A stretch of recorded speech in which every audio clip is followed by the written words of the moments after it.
Yeah, extravagant. Chandeliers part 2. You hanging with us or what though? Yeah. Reminiscing on these memories, benediction while I am presently switching on all of my enemies, kill that they have my melodies.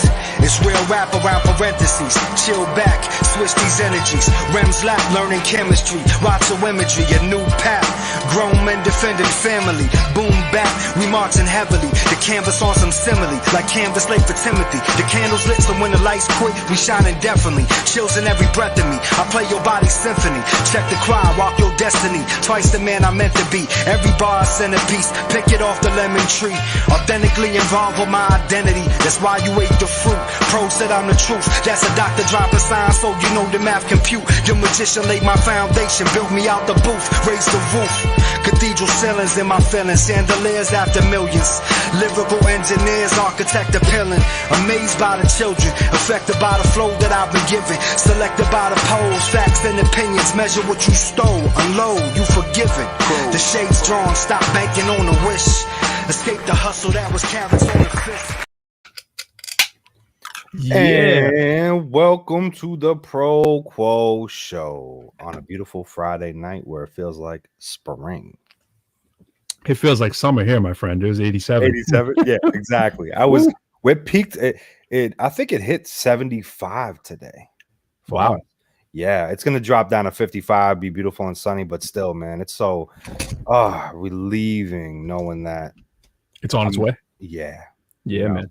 Definitely. I'm looking extra red today, like, so it feels like I don't really look that red. I think it's my lighting, but you know, you caught a good tan, man. It's like I caught a tan. Yeah, it's like I caught some or a burn. Yeah. But yeah, we'll get it. You know what I'm saying? We'll get it. Yeah. It's wearing the dark shirt. You know what? I'm wearing the Yoda shirt in honor of you. Is what it is.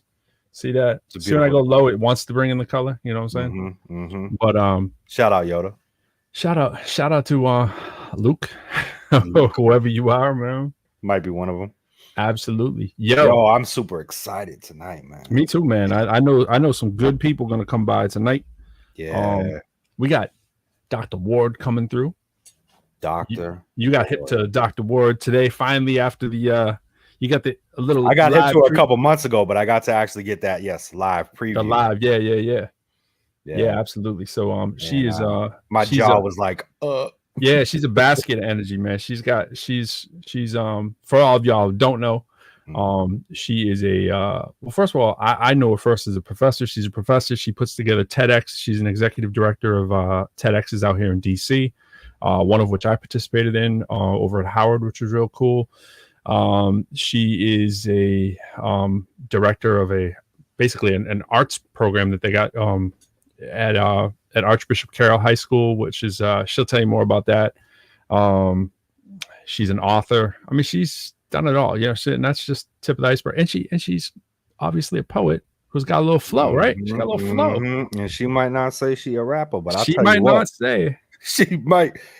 She's better than. Don't ever fool for that when they say, "Yo, I was telling you to say," right? That's how you know. That's how you know. You gotta say, So someone's asking us if we can make a Tupac. If my homies call, show me a freestyle to it. Okay, all right. Pro's the pro off the top. Pro is the master. Can you please make a freestyle to Tupac if my homies call? Now I don't know why if your homies call. Oh, I see. I got it. I got it. All right. So yeah. I got you. Maybe we'll see how that goes. Maybe if we get if you share it and we get 20 shares, maybe we'll do that. We'll have to see 20 shares of the show. You know, we got to start up in the ante. We got to be like, yo, you give us 100 shares. You know what I'm saying? Can you do it to the instrumental version? Here's the thing. I don't have an instrumental behind me. So if I'm rocking an instrumental, when you hear the instrumental, it's not in time to the microphone perfectly. So that won't work. I'd have to be playing it behind me, but we'll see what we can do. But I'm not just, you can't just say jump and I jump. You know what I mean? We got to have some reciprocation here. There's got to be something going on, But I can freestyle right now, but I'm not. Maybe we have a little segment of that. Near the end, we might do something. We're gonna have a lot of MCs in here. So between, as we were just saying, Dr. Ward is clearly an MC. We got Dumi RIGHT stopping by. Dumi RIGHT, legendary MC. And I don't use that word loosely, and he's a legendary MC who's doing his thing right now. He's been doing his thing for a long time, representing Zimbabwe legit. So when he comes through and does 5 minutes of flames, you know, it's legit. You know, this is a certified I don't want to say OG. That's a little played out. He's a certified G. All right. He's a certified G. We'll take the O away because he's a certified G. He's a good dude. G's for good dude. So he's coming through. He's got new releases out. We've been talking about this, Jay and I, all week. We've been working on this Instant Brotherhood stuff and the IB Hood fam, extended IB fam. Hood. You want to tell them a little bit about call. that? Yeah, we had our first call this past Sunday, international Zoom, where we had, I want to say out of the 25 in the group, I want to say 11 showed up, and it was really informative. We went 3 hours. But it was very important to do and discuss the movement. And you know, it's a really beautiful thing when you start writing it, you know, in a verse, and then the thing starts coming to fruition when you start it all come together. Everybody's a moving part in it, and like-minded individuals. So very, very interesting. So shout out to all my IB Hood, Instant Brotherhood brothers. Yeah, and if y'all out there listening and you want, you know, more information about that, a couple things we should tell you. One, our YouTube page for the ProQuo Show is kind of right now dual service for ProQuo in general, because we're trying not to have too many pages, you know what I mean? So if you go to our tinyurl.com/the ProQuo Show, you can catch a snippet of the Jay put together a little medley of a lot of our stuff. And this stuff we do ourselves. It's not like we got managers and like assistants, and you know, maybe later we'll bring more people onto that, but we're mostly doing this ourselves in conjunction with the team of people Jay was just talking about. You know, we got a lot of international fam, domestic people, real talented, you know, crop of producers and MCs working on this. But in terms of like the business side of the stuff, there's business people in the fold as well, but we're all kind of working, you know, just within the circle. And a lot of that, you know, we tell MCs all the time, you got to don't act all big and too pretty and like that you're not above sending an email or doing graphic. Like, what else do you do? We know you rap, you know, you're probably only average, to be honest with you. You're probably not that good. Just letting you know. And because we've all been through it. Like when we, you know, even after you start, even probably right now. Yeah. And I think too, to add to that, that's when we, you know, as a recording artist, right?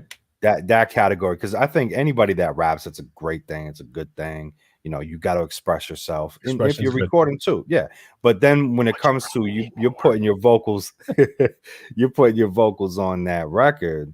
You know, that's what we got to start grading, and you know, yeah, you got to. Serious is doing work, by the way. I see you in the chat, Serious. We'll get to you in a moment. Serious, yeah, definitely, brother. I like that. I like that Bitcoin stamp, by the way. Shout out Bitcoin cryptocurrency. Yeah. But yeah, man, that's definitely a good thing, seeing it all come together. And but don't forget though, MCs, where I was going with that before you played nice for me, Jay, because you're trying to say Jay was playing good cop, bad cop. I'm being bad cop. You're probably not that good. That's just the reality of it. You're probably not as good of an MC as you think you are, and you got to do something to separate yourself. And what I mean by that, it's not really to diss you. It's just that we all have a heightened, inflated sense of ourselves, right? Because that's who we live with our entire life, and there's always a level to get higher. And what are you going to do to get yourself into that playing field with the people who are clearly a notch above you? Well, it's the little things, right? It's how you present yourself. It's how you know, how does the instrumental sound? What's the logo look like? How is everything spelled correctly, right? Like those things matter. Because I'll tell you, like the second I see something, I was telling it to Jay today, the second I see something that's out of whack, you know, I'm looking for the next thing that's out of whack. And then I'm thinking you're whack. You know, it's just the truth of it. So just put your best step forward all the time. You can't be perfect. And most people can tell if you're coming correct with it. But all those little details, man, like, yo, make a video. Even if it's not the greatest video in the world, like try making one yourself so that the next one will be better. You know, try making a bio, try not having have someone proofread it. You know what I'm saying? All stuff that Dr. Ward would probably get into too, because it's about, you know, trying to reach excellence. You know, so you're never going to really get to perfect, but you try to reach that, you know, sort of a better state of yourself. And that's what this is all about. You know, it's just self-betterment and trying to motivate other people too. Sometimes it gotta be a little tough love, but just honestly to the MCs out there, there's somebody better than you, me, Jay, you know, and sometimes the difference is just how you go about putting it together. So that's it. Very good. I like that. Yeah. Well said. So serious. We're looking at this dude's going to town here. Can you freestyle to it, bro? I don't know where this request came from, but can you please make freestyle? Can you do it to the instrumental?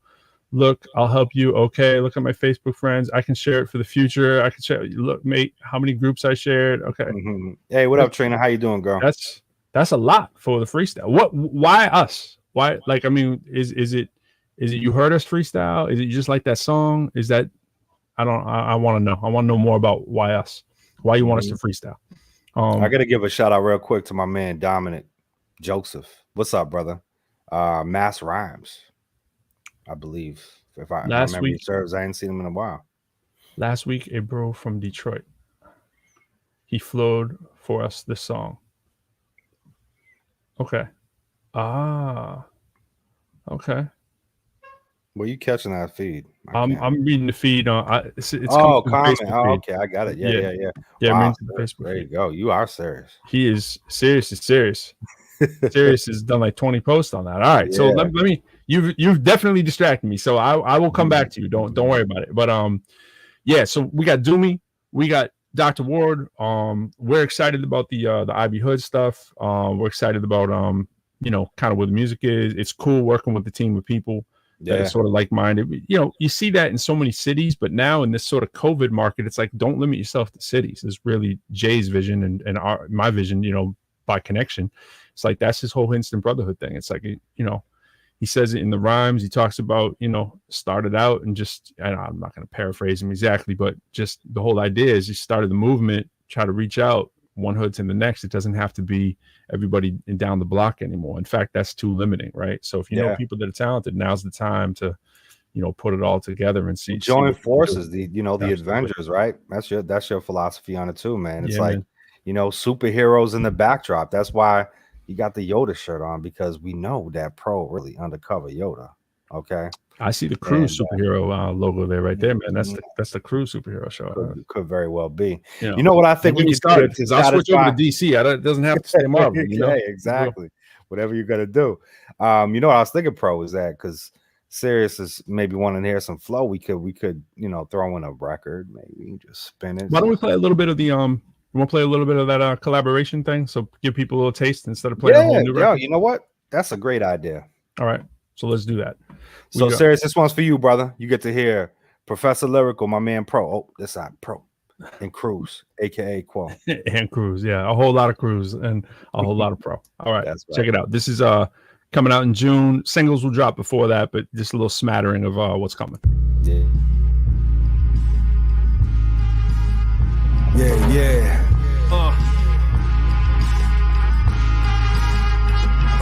What up, Vegas? What up, Boston, Mass? Yeah. What up, Amsterdam? We ain't playing in the DMV. Yeah. Throwing ties, the final five. Immaculately crafted in these halls, hieroglyphs. Born and translated, the vocabulary's obvious. Throw your arms later when the beats is the catalyst. Mind the word. Yeah. Lyrical. It's how we do, it's how we do. Yeah. It's how we do, it's how we do. Extravagant. It's how we do, it's how we do. Y'all know the locale. It's how we do, it's how we do. Pro is that soloist known to go from assistant to associate. Started flowing with Quo cause the fit it was so appropriate. Plus we got a show for them citizens, dope as opiates. Progressive programming, promoting artists, exposing them. Y'all Nickelodeon rapping salty as sodium. We'll Pro be giving our quotes for keynote in these auditoriums. My bars alone are Olympic gold at the podium. Now say that bar slower and notice. I got that double-edged sword. Ancestor talk, archangels at doors. Ghost in the dark, soul channels dial fours. Before rap, I had my mind on Forbes. Pen and pad throwbacks, fires in the Fords. Better friends with more laps. Run you off course, might be slipping off the frost. Hillside, we the source. Bad music. A couple dudes from Massachusetts who rap. Whenever I throw down the pronoun, these days is pro now. My ascension from these lows well known. That's my hometown. Born as Peter Michael Claw before the teacher was more of a blue-collar worker. For that paper, boy, I sweep the floor. Was seeking more, started teaching on my first tour. Word to something different. Some are shallow, but I love gassing all these seats when I be speaking off a top. Supplying for these streets, I ain't bigger without Pac. I be lying till you reach if I don't tell you what the scouts. I'm either trying or I'm dying when I'm riding over chops. Think I'm flying and I'm crying over everything I mock. When they was telling me I wasn't nothing, I called on all my brothers and my cousins. I never lie to me, that's how we function. Ride or die, that's the only thing we trust in. When they was telling me I wasn't nothing, I called on all my brothers and my cousins. I never lie to me, that's how we function. Ride or die, that's the only thing we trust in. If y'all know the mathematics is sick and pros and nastiest, then what's the reason why you would cross me like x-axis? You watch your mind when I rhyme, weaving the narrative, conceive more clean since probably Jesus of Nazareth now. Hip-hop election here. Pro told me that my lyrics like the best of years. Say cheers. Yeah, that there, that's my brother though. True fam, same vibe, different mother though. Sick for years, no tears, never suffered though. Immunity, split from the herd, we the buffalo. Y'all haven't heard, take the word, but discover though. Once doctor and a beast come together, Mark Ruffalo.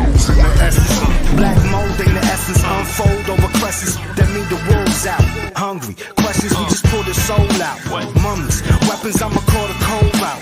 Bubbly, blessings, then I pump the clothes out. Left, right, ambidextrous just to get the gold out. Crypto, coin the message. Spit this bag is Jay. Get that bag. Get that bag. You need to get that bag. Get that bag. Get that bag. Get that bag. Get that bag. Get that bag. Get that bag. Who's he gon' get that bag? Get that bag. He gon' get that bag. Get that bag. Get that bag.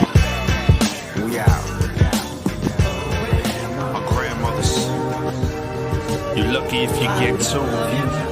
Ayayas, Nana, Meme, yeah. Oh grandma, I love you. Remember, I called you. These memories we talked through remind me she will always be. Oh grandma, I love you.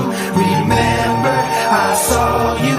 These memories we walked through remind me she will always be. A grandmother that's a blessing through the afterlife. After your mom, if you're lucky enough to have a wife.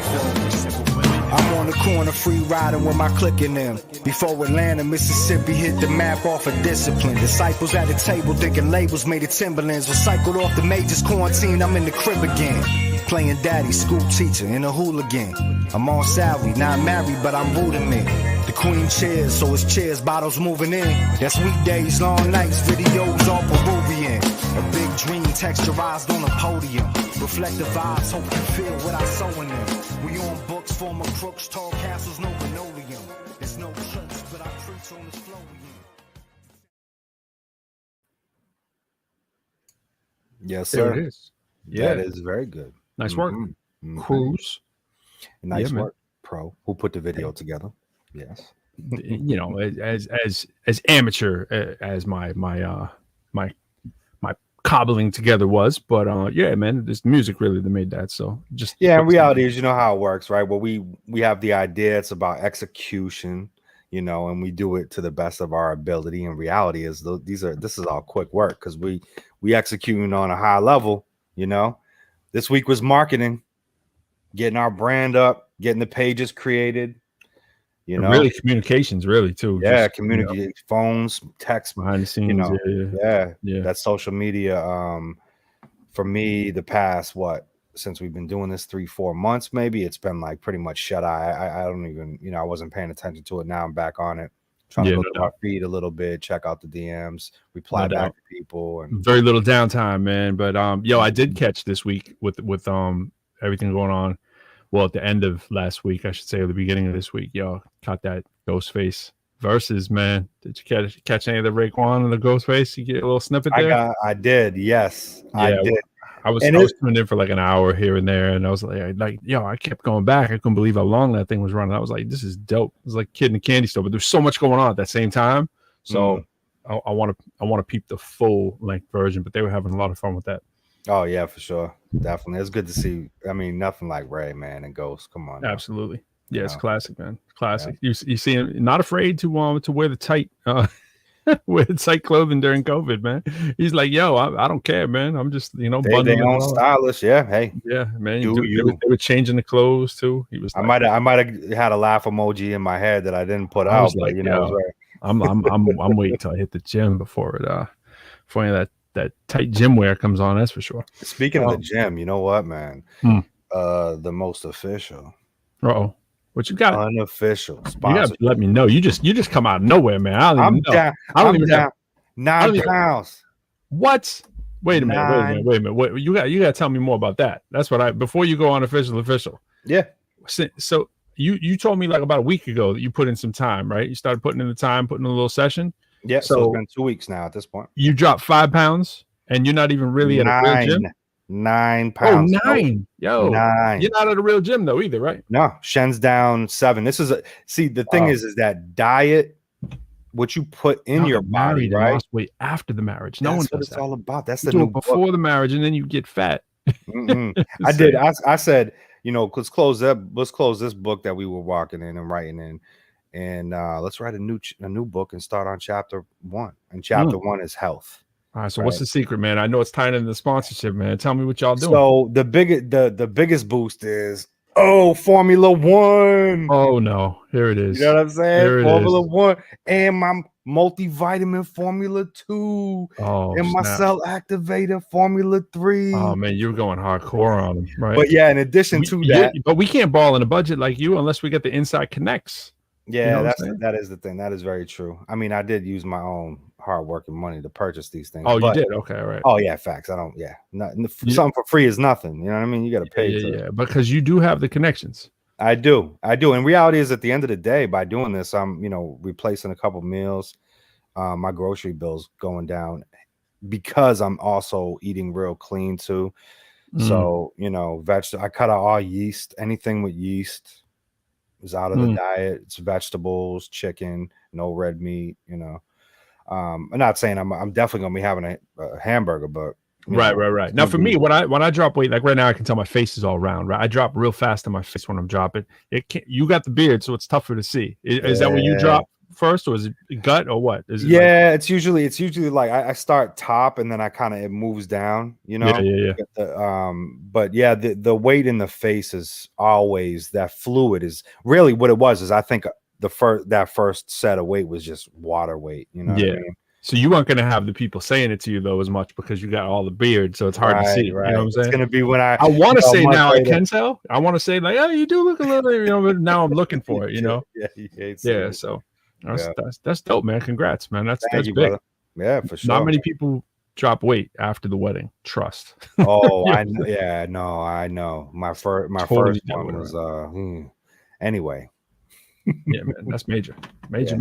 Well, you know what? I actually have another official sponsor to add to the mix too, and this might be one. I was thinking about it. I was like, it could be one that actually turns into an official down the line because what are we always rocking in here? Now, I took the tag off here because I don't want to do 2 sponsorships. I don't want to sponsor the store we got it from, but Skull Candy. Sometimes you just got to come with the headphones, right? And like these are my backup. So I was like, Skull Candy, they do you right because they're cheap, they're light, and they're pretty cool, and they're not bad. You know what I'm saying? They look good. Yeah, they're shiny too, man. They're shiny. That's a plus too, right? Yeah, shiny is good. Look at these gray beats. They have no shine to them, bro. Right. I mean, I had some shiny ones and they cracked. So basically, that company we were talking about before, those headphones cracked. Like, so I got them somewhere over here. But anyways, yeah, man. Sometimes you just need the cheap stuff. Like this is cheap too. And you know what? While we're at it, let's go official sponsorship number 3. Let's go with Billboard checking in. Ooh. Billboard. Now that's because I shop at Marshall's, but you can find all kinds of wild brands. I didn't even know Billboard made headphones, and I'm thinking, hey, Billboard, they like music, they got to be okay, right? So yeah. But I was on my phone doing a little review, and it was nothing awful. So I was like, all right, let me grab these. They were real cheap. But Billboard, Skull Candy, we might be coming for you. Right now, it's unofficial, but it could be official. You know what I mean? That's very true. Don Juan, we gotta start making those calls, man. We gotta get on that, man. We gotta talk. We got business to discuss. We're gonna have some big talks. Telling you, man, we're gonna be hashtagging micro influencer on a lot of stuff so that they start checking it. But yo, Gary's you seen this Gary? Yeah, I've seen that. Yeah, so he asked this before, right? Yeah, the no cuts, right? Yeah, tell them what's up with the plans and so forth. And yeah, we will be getting cuts on there. We actually have, what do we say, Pro 5 or 6 that we're gonna attempt to do it to. We know already definitively there's like 3, but we're not at that stage yet. It's mainly because, to explain the process, Gary, these are beats coming from people. There's like 20 producers, you know what I'm saying? And so you're hearing 14 of our tracks on that playlist, but we got like another 10 that are like almost done, and then a bunch that are like lining up. And so when the producers send them, they're not sending them with scratches, they're just sending them how they are, you know what I mean? And then we're like, yo, like my process is always like, I sort of hear the scratch, and you know, then I'll work with a DJ and be like, yo, let's try to do this. I scratch as well, but I don't have any tables here.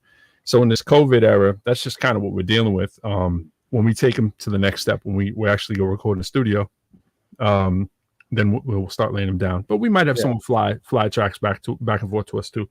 But yeah, and that's a salt and pepper at the end, you know what I mean? Yeah, and honestly, a lot of the tracks don't call for scratches. Like you heard Jay say there's 4 or 5. Not every track needs a scratch. You know, we don't need to try to be like, yo, let's make it super authentic hip hop. I mean, it is authentic hip hop. You know, I think some songs it sounds good on. You're right. You know, but some of those songs, like we're not putting scratches in the grandma track. You know what I mean? We're not. There's certain maybe new bap, maybe not. You know what I'm saying? Apologize, definitely not.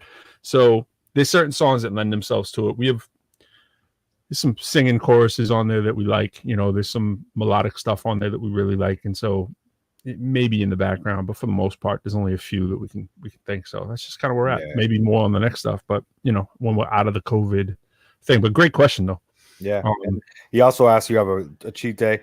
Yeah. So I mean, for sure, you know, but I don't want to. I'm gonna hold out as long as I can, just because I have a goal. I'm doing a 21-day cleanse that Herbalife does too, so you really want to eat as clean as possible when you're doing it. Yeah. But it's you know, reality is that the diet is an ugly word. It's really a lifestyle. You know, you have to, you know, to me, I'm saying just after this 2 weeks of doing it, eating clean and being healthy, when you start getting that energy, you know, that's what it's for. Being able to wake up and like, yo, I feel great, you know. But, absolutely. Yeah, for sure, man. Absolutely. Yo, do we want to talk about upcoming? You got a show coming up. Is that news yet, or we're not ready for that, or like? Yeah, I mean, we could drop it. You tell me. So it will be at the Jewel nightclub in Manchester, New Hampshire, on April 25th. That's the details I have right now, and it's going to be an extremely good show because it might not just be Mr. Cruz. It may be someone else that we know. Maybe, but we'll hold on to that. Yeah. We'll drop it as we get closer. Maybe next week I'll give ticket price details. Right. Yeah, we do. So, and it's going to be an amazing April. I'll tell you that much, boys and girls. Yeah, absolutely. I'm typing to Dumi in the back room right now. I'm like, Dumi, I'm sending him secret calls, man. Dumi's in the house. So I think we need to bring in the doctor. Oh, really? I was thinking we might slide in Dumi quicker, but I don't know. Like, I don't know. Hey. Because what we want to do with Dumi, I think, if he can hang out, I'm typing half gibberish to him. I'm typing things but yeah, that's what I thought, Dumi. Okay. I'm typing to him back and forth. I'm like, we already had this conversation. Yeah. I just forget what I was looking at, Dumi. My brain has been crazy. Now I was thinking we might have to add Dumi back to the conversation when we come back up. Oh yeah. And bring him back around on the backside. So because there's so much that they have in common, you know what I mean? So I'm thinking that might be the move. Yeah. So and I Gary, got no doubt, brother. Again, I got Dumi's track, and sometimes my thing is not being agreeable when I'm doing it the way that I'm doing it. So let's see if we should do it this way. So we get that 5 minute of flame clip maybe loaded. Yeah. Oh, did I already load it up? Is that what you're saying? Is that what you're trying to tell me? Are you trying to tell me I loaded it up? Because I don't know if I loaded it up. I'm guessing. I'm really slacking on my pimping right now. That's really what's going on.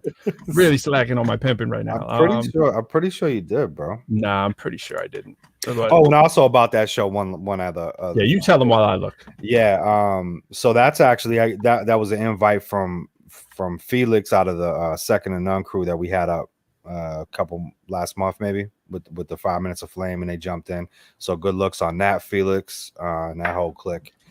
So keep the talking going for like 2 minutes. Yeah, I'll keep it going. So in the meantime and in between time,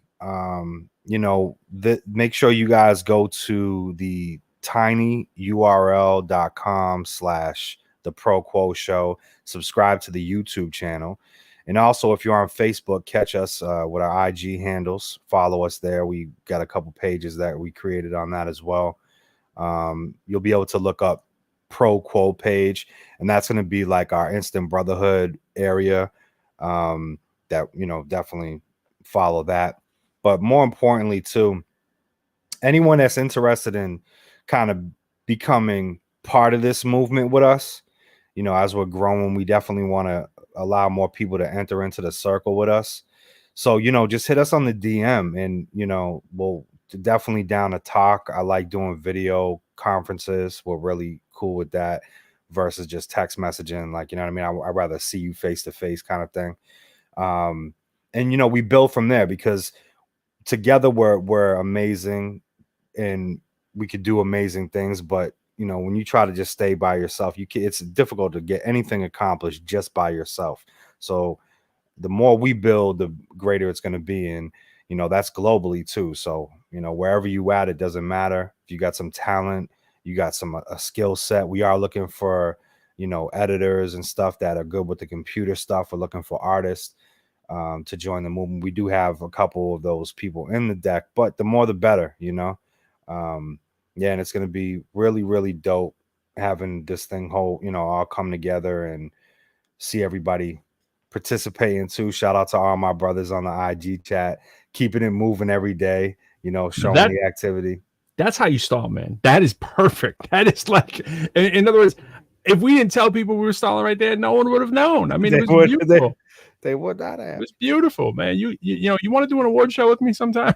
Absolutely, we will. Do, man. Hey, I've done those, off the cuff. Yeah, man. So we're gonna run this. I had to improvise, because that's what we have to do. Because I was switching computers, doing all this kind of stuff in the background. That's what we do at the ProQuo Show. We let you in on behind the scenes, even if it isn't pretty. The veil is lifted. The curtain. Yeah, like when we were playing that last segment, I ran out and caught the look. I'm gonna show you. I ran out and I was like, you know what I need to do? I need to get the light ring. You know what I'm saying? So there it is. I had to go get that because the light is acting up on me. It's the that filter thing. That's what the sponsorship, the unofficial official sponsorship is going to have to be a light ring. So let's get into this, man. We're gonna play Dumi Right. Dumi. This is my call-in featuring Nathaniel Starr, and then I believe we're going to be able to talk with Dumi Right, which is the best part, and then we'll get in Dr. Ward, and then we'll bring Dumi back if he can hang around for a little bit too after we get a little in with him. So here it is. This is my call-in. Sometimes life seems to wash away. Dope track. Your way. Sometimes we fall and we feel small. Then you remember. It's your call. Story of my life. Where should I commence? I knew that this was bigger than me, so I've been working ever since. Had to figure out exactly what I'm here to do.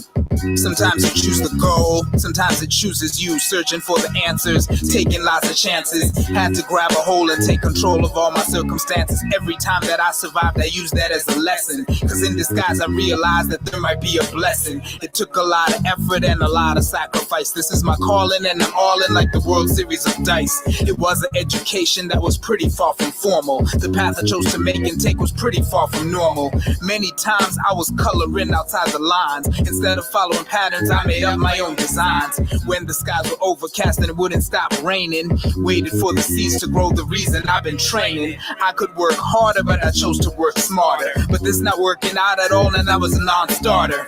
Ready for the situation, cause I made the preparation. Still cool with some of the gang, got no time for celebration. Mass times acceleration, use the force, elevation. This is what I'm called to do, say that without no hesitation. Never compromised integrity, chasing celebrity. So much bigger than all of that, cause I'm building a legacy. Foot on the gas, no stalling. Hoping you can hold me down, catch me if I'm falling. I'm going all out, cause I'm all in. Been waiting for this all my life.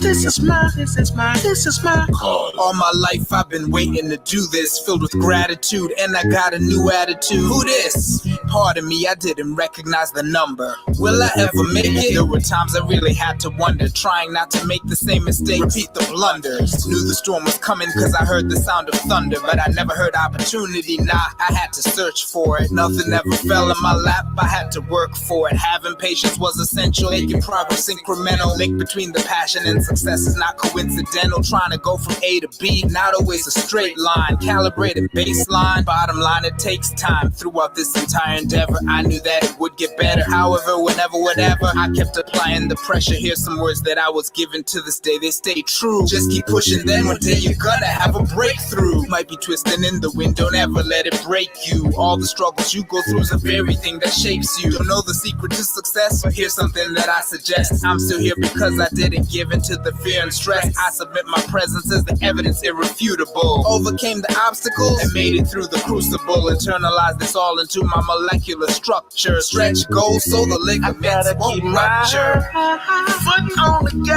Foot on the gas, no stalling. Hoping you can hold me down, catch me if I'm falling. I'm going all out, cause I'm all in.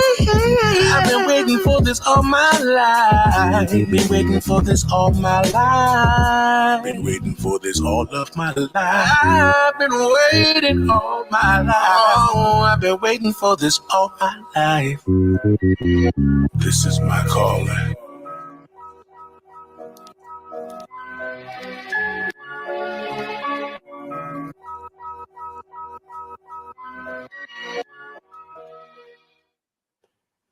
Dumi, I needed to hold that up the whole record, bro. Yeah. Woo! Dumi RIGHT. Yeah. What up, homie? Yeah. Nice Dude, work, chilling, man. Chilling. Thank you, bro. Thank you, man. That might be one of my favorite all-time Dumi RIGHT songs right there. Man. Yeah, that joint, and we got more in the hopper, but that joint is special to me, man. I really like it, especially because like this as an artist, you always write songs about like, oh, I did this and I did that, but this one he was like encapsulating kind of like the whole journey, right? Talking, about kind of those life lessons you learn going through stuff and just kind of trying to get to where you are. And then looking at where you are and appreciating that, you know what I mean? That's the big thing of saying, wow, you know what I mean? Like it's easy to, not really be cognizant of how far you've come or what you've gone through to get where you're at. So I want to make sure I showed appreciation and also share with people kind of like my story. You were dropping the jewels for real, man. You were dropping the jewels. Dope. Yeah. And listen, honor to meet you too, brother. For real, man. Hey, nice to meet you. Heard a lot about you, man. Yeah, for the people who haven't Dumi, man, let's let them know. Let's so break down. I've told Jay a little bit about y'all, but for the benefit of our audience who doesn't know, obviously they don't know this either. I've known Dumi for quite a long time. He's my homie for many years. Oh yeah, decades. Yes, man, for real. You're the reason I'm in Alexandria, man. I was like, yo, the only person I know in Alexandria is Dumi, who's living in Alexandria, right? Where are you now? You like Springfield? Yeah, I'm out of Springfield, so Northern Virginia area. I was passing through your way today, man. I could have picked you up and could have done this live. You know what I'm talking about? Right. You know what I mean? Now, but your whole history, though, break down how you started out in this game, if you can, for us. Yeah, and I'll give the abridged version because whenever I start to tell this story, like 2 hours later, it's like, I got to the U.S. and they're like, oh wow, but it's a lot of interesting factors. But long and short of it, was originally born upstate New York, in the U.S., but moved to Zimbabwe when I was very young because that's where my family. That's what we call, a family home. I was there all the way through high school, but it was while I was in Zimbabwe that I got exposed to hip hop music, and also hip hop dance. You know what I mean? I was a b-boy doing my thing, and we were rocking before I even started rhyming. But started rhyming and then getting real serious with it. You get to that point where you're like, oh, it's not just for fun anymore. Like, let's see what we can do to make it happen. And so happens that I connected with a cat that was a writer at the Source magazine. And this is like late 80s. I know who you're talking about. Source was just up and coming at that point. Dave Funkenklein. But he would always say, rest in peace to Funkenklein, but he would always say at the end of his articles, yo, international hip hop heads, hit me up. Let me know what's going on where you're at. So that was real exciting for us, being like, yo, it's the Afrocentric era of hip hop. People are talking about back to the motherland, Africa. We're like, we're here. So when we hit him up, I think it was like a pleasant surprise, especially because he was working Red Alert Productions with like the Jungle Brothers and Queen Latifah and Native Tongues. So he's like, oh, that's real cool. I'll send you some promos, and he sent us some records and stuff. And we're like, yeah, what's good with the music though? He's like, oh, y'all are doing stuff. And remember, this was all happening via snail mail, so it wasn't like an email. Boom. Right.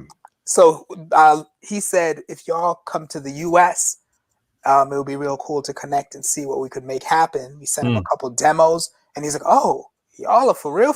Like, he's like, I know y'all said you rap, but I didn't know y'all was serious with it like that. He's like, if the only way something can happen is if y'all are in America. So if that happens, let me know.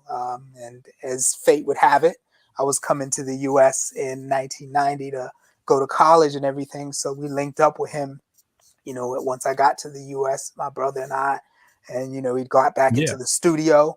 And he was like, yo, this is dope. I'm on my way to LA to start a label called Hollywood Basic. He's like, I like this. I want it as a group on the label.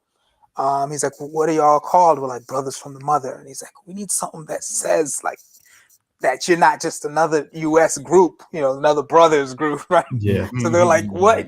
Something, use the name of the country. So we're like, oh, bounce the names around us. Zimbabwe Legit was founded and born. And we ended up coming out on Hollywood Basic. Label mates were Organized Confusion, Raw Fusion, Booyah Tribe, Lifers Group. But that's kind of how the whole journey started, man. Old enough to remember them all. Wild ride. And kind of like, this is my calling. I'm just privileged and honored that like decades later to still be doing it. And I would like to say doing it well, you know what I mean? Doing it at a high level, my man. Don't be modest. Absolutely. Yo, those years of wisdom, man, they come out on the mic, man. Overcame the obstacles and made it through the crucible. Absolutely, man, for sure. We know that. Yo, hopefully we can get you back too. Can you hang around and come in, join in the end when after Dr. Ward is speaking, or I'll be around. That'd be great, man. Yo, so how do you want people to get a hold of this material, man? What's the best way to get at you? Best way to get at me on social media, and follow, figure out what's going on. Everything is under Dumi RIGHT, so DUMIRIGHT. Don't do me wrong, do me right. So that's Instagram, that's Facebook, and then a lot of the music is on Bandcamp too. phmusic.bandcamp.com. But if you go to Instagram or Facebook, you can get connected with all the other places. And a lot of the music, all the music really, from Zimbabwe Legit to present day, Dumi RIGHT, is on Spotify, Apple Music, all digital music platforms. So people definitely go check it out. Check out the catalog too. And is this the first of more to come from a whole project? Yeah. Working on completing this next album. The current album that's out, it's called Doing It the Right Way.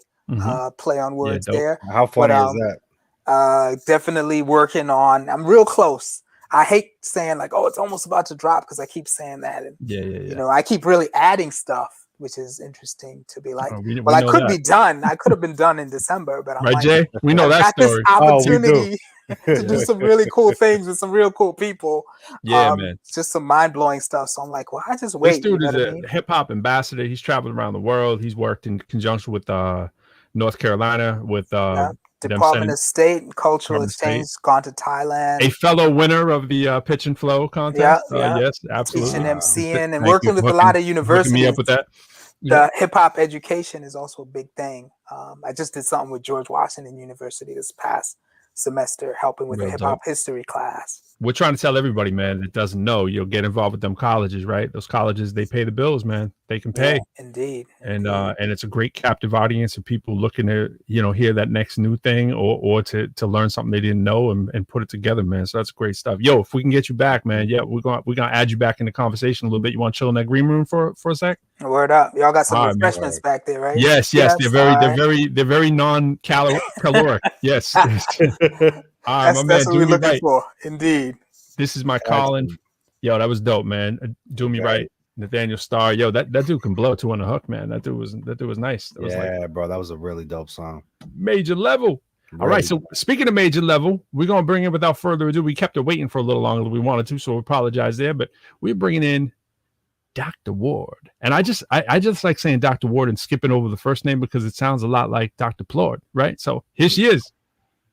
What's going on? Yeah. I didn't know. I was like, I'm back in the green room chilling. Yeah, your green room looks different than our other green room. How is that possible? How is that? Because this is the factory, the laboratory where it all happens. That's where the madness occurs. All right. Okay. I see y'all have the microphones. This is where the written part happens, where I am. So how do we introduce you? Do we introduce you as poet laureate, or do we introduce you as a professor, or is it educator? What how do you break it down? Yeah, how do you break down who you are, what you do? I am a scholar with many facets. That's how I break it down. Like a diamond. So it just depends on how you look at the prism, which side of me you see. Wow, that's wow. Yeah. And for those people who weren't chiming in earlier, I kind of gave you the introduction before now. So just to break it on down, Dr. Ward, correct me if I'm wrong here, if I'm saying this stuff wrong. I might have been not saying it 100% correctly. So you are the director of the Jim Vance Media Center? Is that the title? It is the Jim Vance Media Program at Archbishop Carroll High School. Yes, and it is a media program that offers 4-year full tuition scholarships to incoming freshmen who are interested in having a media journalism experience. They don't have to want to be a journalist, but they have to want to have the experience. And there are criteria on the website at achs.org, and look up the Jim Vance Media Program. Dope. Now I got a chance to see you when you were brought in for that position. I was actually you might have forgot. I was at your event there when you got I don't know if coronated is the right word, but you were there when you got the position, which was real cool. A lot of the media was there, and I wanted to ask you specifically about that. What is your media background that made you the perfect fit for this position? I mean, we know about you as a poet, and our listeners, she's a poet. She's a poet. Now that title I may not have correct too. You want to tell me what that current title is? The poet one? The Poet Laureate. So I am the DC Poet Laureate for the DC Council, which is the city council and the mayor, specifically under council member Robert White's office. Mm-hmm. And so for the next year, when they have programs where they will have a poet or need someone with my skill set, that I will be their first go-to. Got you. So what skill set specifically made you the candidate to get the job? Like, what was your media background, and how did that all play in? And in fact, give us a little bit of that background and how that ties into. Okay, you mean for the Jim Vance Media for the Program? Jim Vance, yeah. Okay, actually, I like to take this time. They had an investor, Mr. Steve Newby, who had put up money 2 years before I got there. So usually when you come into a situation, people have dreams and no money. This was a situation where an investor had put forth money. We got unofficial sponsors. We know all about it. Absolutely. Okay. Dream, right, Jay? That's right. From the dream. Put it into the atmosphere. Yeah, we just put it in there. Who invested in the program, and they had not had a director. And so a new leadership team came in. They hired me. And the call was just media director teacher. So I had no idea what I was getting into. And my first interview, I learned that it was the Jim Vance Media Program.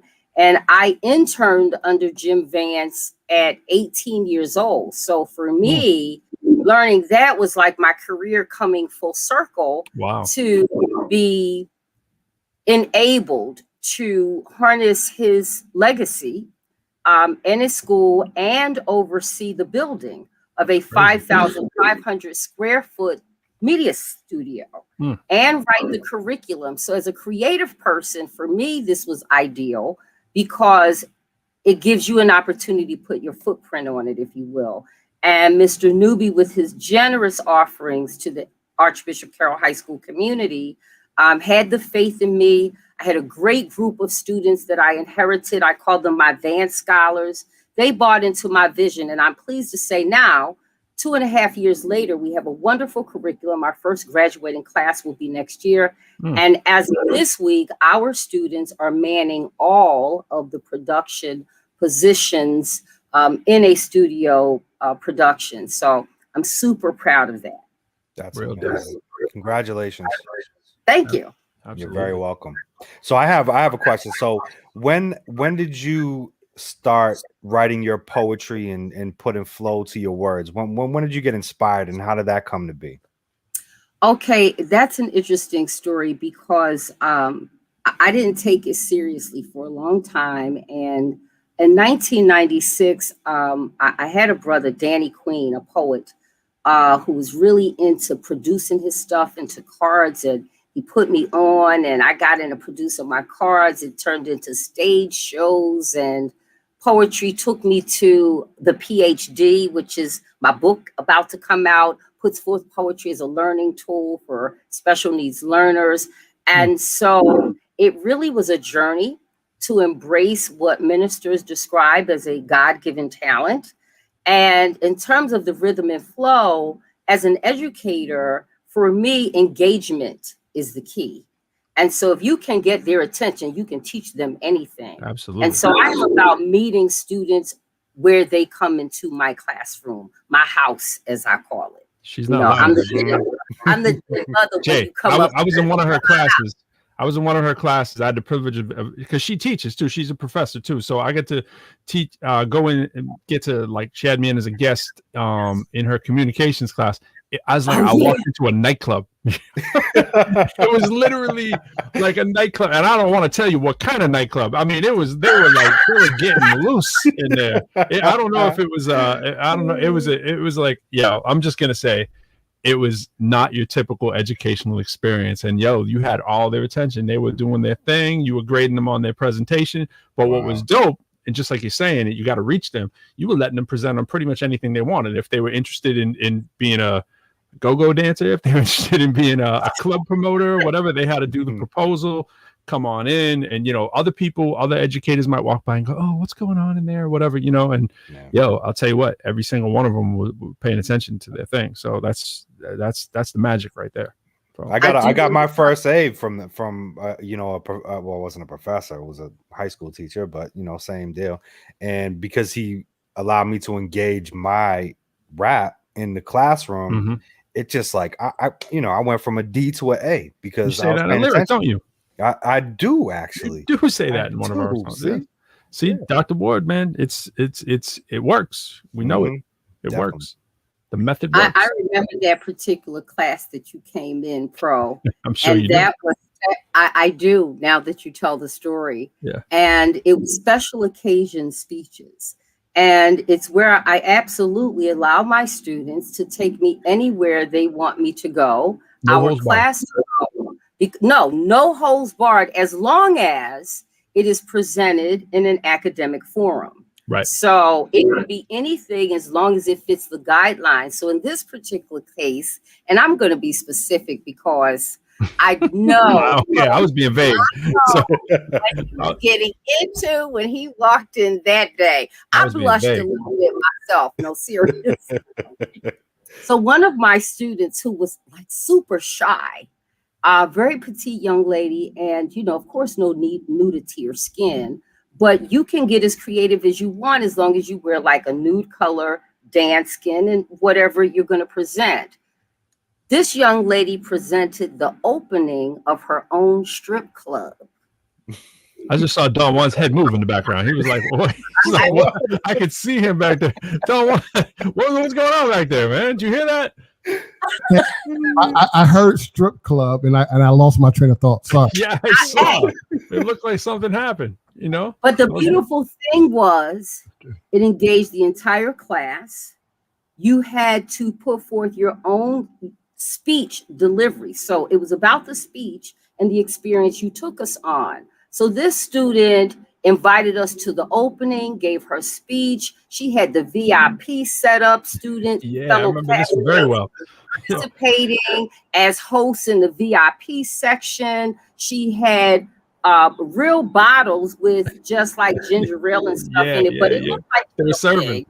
Yeah. Hey, and when she jumped up on top of the desk, yes, it was a wrap. Yeah. This is what I walked into. It wasn't like this was one of the presentations. This was the one I walked in. Like I walked in, she's like, "Oh, great, perfect timing." Like it's. I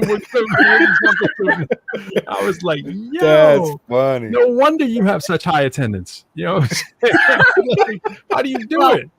Well, my thing to my students is, how many classes can you come into and have such a variety of experiences? So we had gone to a strip club, a funeral, the opening of a soul food restaurant. So in my class, we had baked macaroni and cheese, barbecue chicken, and greens. Doing the speech, and there it's a special occasion because it's the opening. But the experience is real when you taste it, whether it is literal or figurative. And I think that's what rap and hip hop is about. If you know, it's funny you should say. It's funny you should say that. It really is.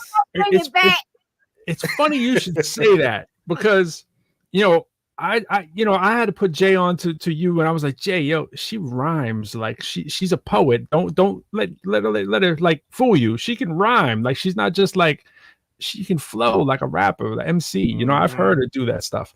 So I heard that you put together a little something that you might be able to share with us today.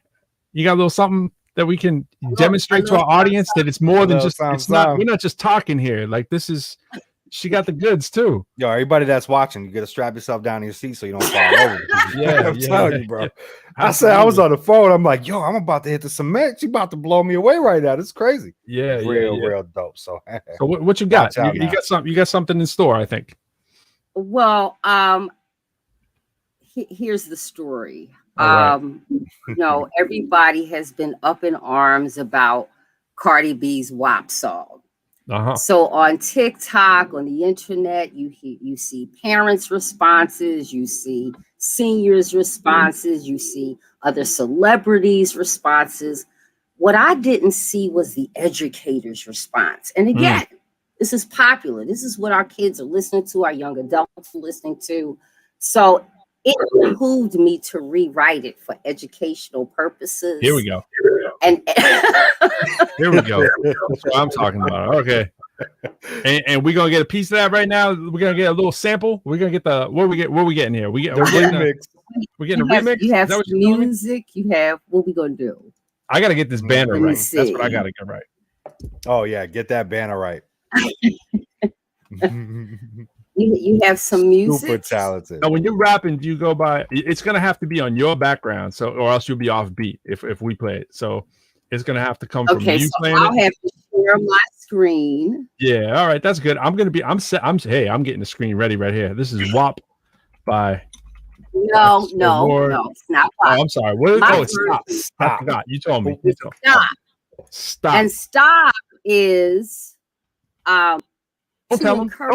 Don't tell them. Let them make. Yeah, they gotta That's find a teaser. out. That's we gotta tease them. We gotta tease them. You're a media person. Stop. Okay. All right. Stop. I'm already giving away too much. Stop. Audio. By Dr. I haven't. Okay, share. Hold on. That's good there, Freddie. Bam. Can you see my screen? Yeah. Yes, we can. All we gotta do is hear it though. But if you want us to see it, we can see it. Okay. Well, I need some music. See, the problem with that is when you play it from YouTube, they're gonna probably hear this and it might shut us down for a little bit. So you can do it, but we might want to do. I don't have to get through the whole thing. Yeah, you know what it might do. Don Juan, you tell me, man. We run that that YouTube. Is that going to shut down the whole rest of the recording? You tell me. We can give it a shot, but we might pay. Well, you know what? Instead pay for it in the post. That one, which would be shorter, would be the all the way up, because that's only a couple of bars. Are you looking for instrumental? Is that what we're looking for? Yeah. Give me a second. I'm gonna cue it up for us. Give me a second. All right. So yeah. Get that WAP instrumental. Don't and all the way up to is like a second on deck too. So he'll do that. Sure. Thanks, Don Juan. I knew I had to bring him into that all the way up too. Oh my! Yeah. God. I've seen him do that live. I forced him to do it. Wow, they put the STOP, but you put it up like an acronym. It doesn't stand for anything. Okay. Maybe I'm gonna have to work on coming up with what that stands for. Yeah. Cherie. No, you spell with a C. I never thought about it. S to me, as soon as I see the S, I'm thinking sisters. Sisters. You thinking what? Over sisters ProQuo for the S. No. Sisters. I don't know. Sisters talking over teaching. Sisters teaching other outlandish programs. No, I don't know. Sisters taking over pupils. Oh, there we go. I like it. Sisters taking over pupils. There it is. All right. That's what it is. And you get the double the double entendre. Right, that's a double entendre. Exactly. With you. Everything happens for a reason. Sisters taking over pupils. What you got, Don Juan? We can't hear you, bro. Sorry, you're muted. Sorry, I was muted. I think we have the instrumental. Are you ready for that? Okay, now, just so the people are listening, you are going to let me redeem myself with some poetry, right? I'm only curious, Don Juan, if she's going to hear it in the same time we all do. So it could be. I'm hoping that's the case. So let's the worst thing should be horrifically offbeat. Other than that, there's no big deal. If it's offbeat, please. You go acapella. Yeah, you go acapella. I'll jump in. Yeah, exactly. It doesn't have the same impact. And this would be a good opportunity to remind everybody to hit that subscribe button wherever you're watching notifications. We see you. We see you out there. Hit that bell. You have a professor and a high school teacher trying to do a rap. Can I hear it? Mm-hmm. Y'all can hear it? Yeah. I said I'm certified to teach 7 days a week. Passing all your tests. Make that flunk out game weak. Yeah. So you did not push me. Bring some pencils and some paper, make it nice and cushy. Give me everything you got. Wanna work bad, tushy. Study long and study hard. Go get the A's like you in charge.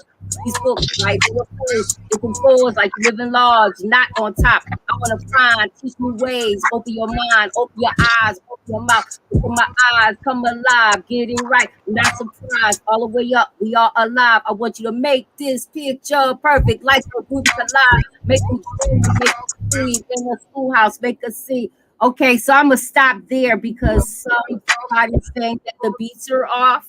So that's kind of a sample, you know. Yeah, I'll tell you what though. It's not perfect time because of the delay, but we certainly get the idea. You got to kick it a cappella now though. The flow is there though. We were feeling it. Okay, so if I'm gonna do a cappella, I'm gonna do the all the way up a cappella. I wanted to get the full run of that though. But all right. You want the full run of WAP a cappella? Yeah, jump from there, but you do what you want. That was dope. We're gonna have to, you're gonna have to send that in to us recorded so we can actually run that. Because that's a lot of bars. But I guess I come to this whole dynamic of when I heard all the way up at the BET Awards. I love the hook. Love the lyrics. Thanks, Freddie. Nothing can stop me. I'm all the way up. And that really is what I would consider my theme, because I won't let anything and anybody stop me getting mine and getting what I want for my students, whether it's the high school level, the college level. I have a vision for students' success, and I'm about making that happen. That being said, all the way up, this is how I introduce myself to my students the first day of class. So the book is Nothing Can Stop Me. I'm all the way up.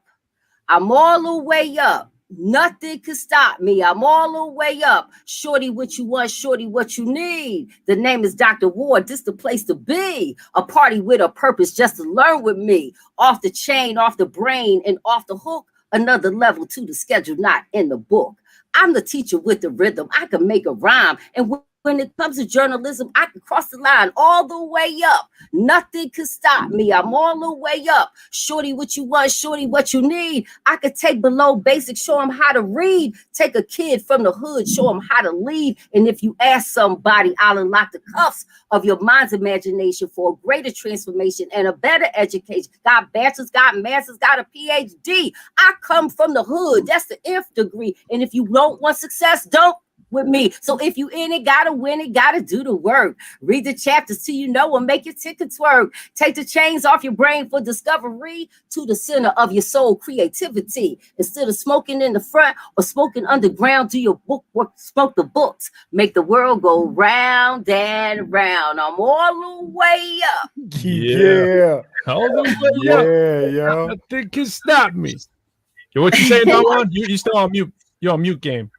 I was like, wow. That's the hold up moment. Yeah, man. Right? Would you go back for day 2 of her class? You know what I'm saying? You're showing up. Absolutely. You go right? All the way up. You know? Well, I will say this. After, they introduce themselves and I introduce myself in that way, they typically leave my class saying, oh, wow, I know I'm going to like this class. Yeah, right. And that is what I want to get across to educators by way of my book that's coming out. By the rubric of rhythm, they'll read. The title of the book. And again, it really invites teachers to practice what they preach. Everybody knows that we need to meet them there. The research shows we need to meet them there, but somehow in translation, we're not quite meeting the mark in terms of reading literacy specifically. And so, that's my thing. And so for me to put forth my talents and my ability to flow in that vein, if I just reach one, I'm good. There you go. And when's that book coming out, Dr. Ward? I'm expecting the release of the book probably June, July. And so, I'm hoping you'll have me back on and talk about it. Absolutely. We know this. And, I wanted to ask you as well, while kind of condensing this, talk to us about your involvement with TEDx. Oh, wow. Okay. So as a doctoral student, my final year in 2014, I had gone to a conference in Arizona. And the keynote, Dr. Eve Edelstein, had come to my session, enjoyed it. And here I am, the only African-American at the University of Arizona doing a paper on rhythm for minority learners in urban environments. And so this is an 8:00 in the morning session, all 9 minorities. And I'm talking about rhythm, and I'm thinking, this is not going to go that great here. To my chagrin and happiness is the keynote took me by my hand and she said, you should do a TED Talk. I'd never heard of TED. Long story short, I get back to Howard. They had never heard of it in mainstream. At the time, Dr. Gary Harris, who has since passed, but he was a visionary in that he put up a budget and allowed me to produce my first TED in 2014. We started with 234 people in the medical school auditorium. And by year number 3 in 2017, we were standing room only in Crampton Auditorium. Since then, I've left Howard. Now I'm an independent producer. And I have most recently produced TEDx LaDroit Park with the Whole Genome Science Foundation and Dr. Georgia Dunstan. So, poetry has just kind of opened many doors for me. And it's part of what I want to leave with the students that I have the opportunity to come in contact with. That's amazing. Yeah, that's really amazing. I need to thank you for having me as a part of your TED Talk. That was a lot of fun. Got to do a little rap, what did we call that? What was that thing called? It was the name of your theme for the whole event? Oh, translation to transformation. Oh no, and let me just tell this little story. I remember when I told, okay, this translation to transformation were scientists. Okay, so scientists are used to scientific conferences. Dr. Georgia Dunstan, visionary, says, well, Cherie, go ahead and do what you do. I said, well, these scientists, I don't know, because I'm going to add a little rap in here. Yeah, but he's going to be rapping about math. You know, math and science go together. And so I love it when my clients really allow me creative freedom. And so there came in, Pro came in and dropped his thing, and my high school students that were involved, even when I look back at the tape, even the scientists, Dr. John Carpton, you know, famous scientist, he says, I've never been involved with anything like this. This is great. And so it's always great, again, to be able to create experiences, because life is not just living it. It's enjoying and dancing to the drum, the beat of the drum, and enjoying the experience. Yeah, that was dope. I had a lot of fun at that. It was great. There were a lot of good people. There were A caliber people presenting there. You know, as a matter of fact, what happened from that, which is an interesting story too, to continue on to your story. After you had me do my thing, my wife was there. She came, and I also brought Christian. So, and you know Christian Sutton from UDC. President, shout out to Christian, C. Steves. Yes, who we had up. I was talking to him today actually, and he saw that and he was like, "Yo, this is dope." He hadn't been to like a TED before, you know, and so he came to that and he was loving it. And a organizer from another TEDx event was in the crowd, a friend of my wife actually, and they were working on. My wife does coaching for TEDx talks as well, and so they were like, yo, they came up to me. They're like, yo, we need to get you to do this, you know, do something similar at our TED event. And it was a different kind of TED event. It was like an event before the TED, but it was like the same idea. They had like, they didn't have room for everybody. It was so packed. It was TEDx Tyson's.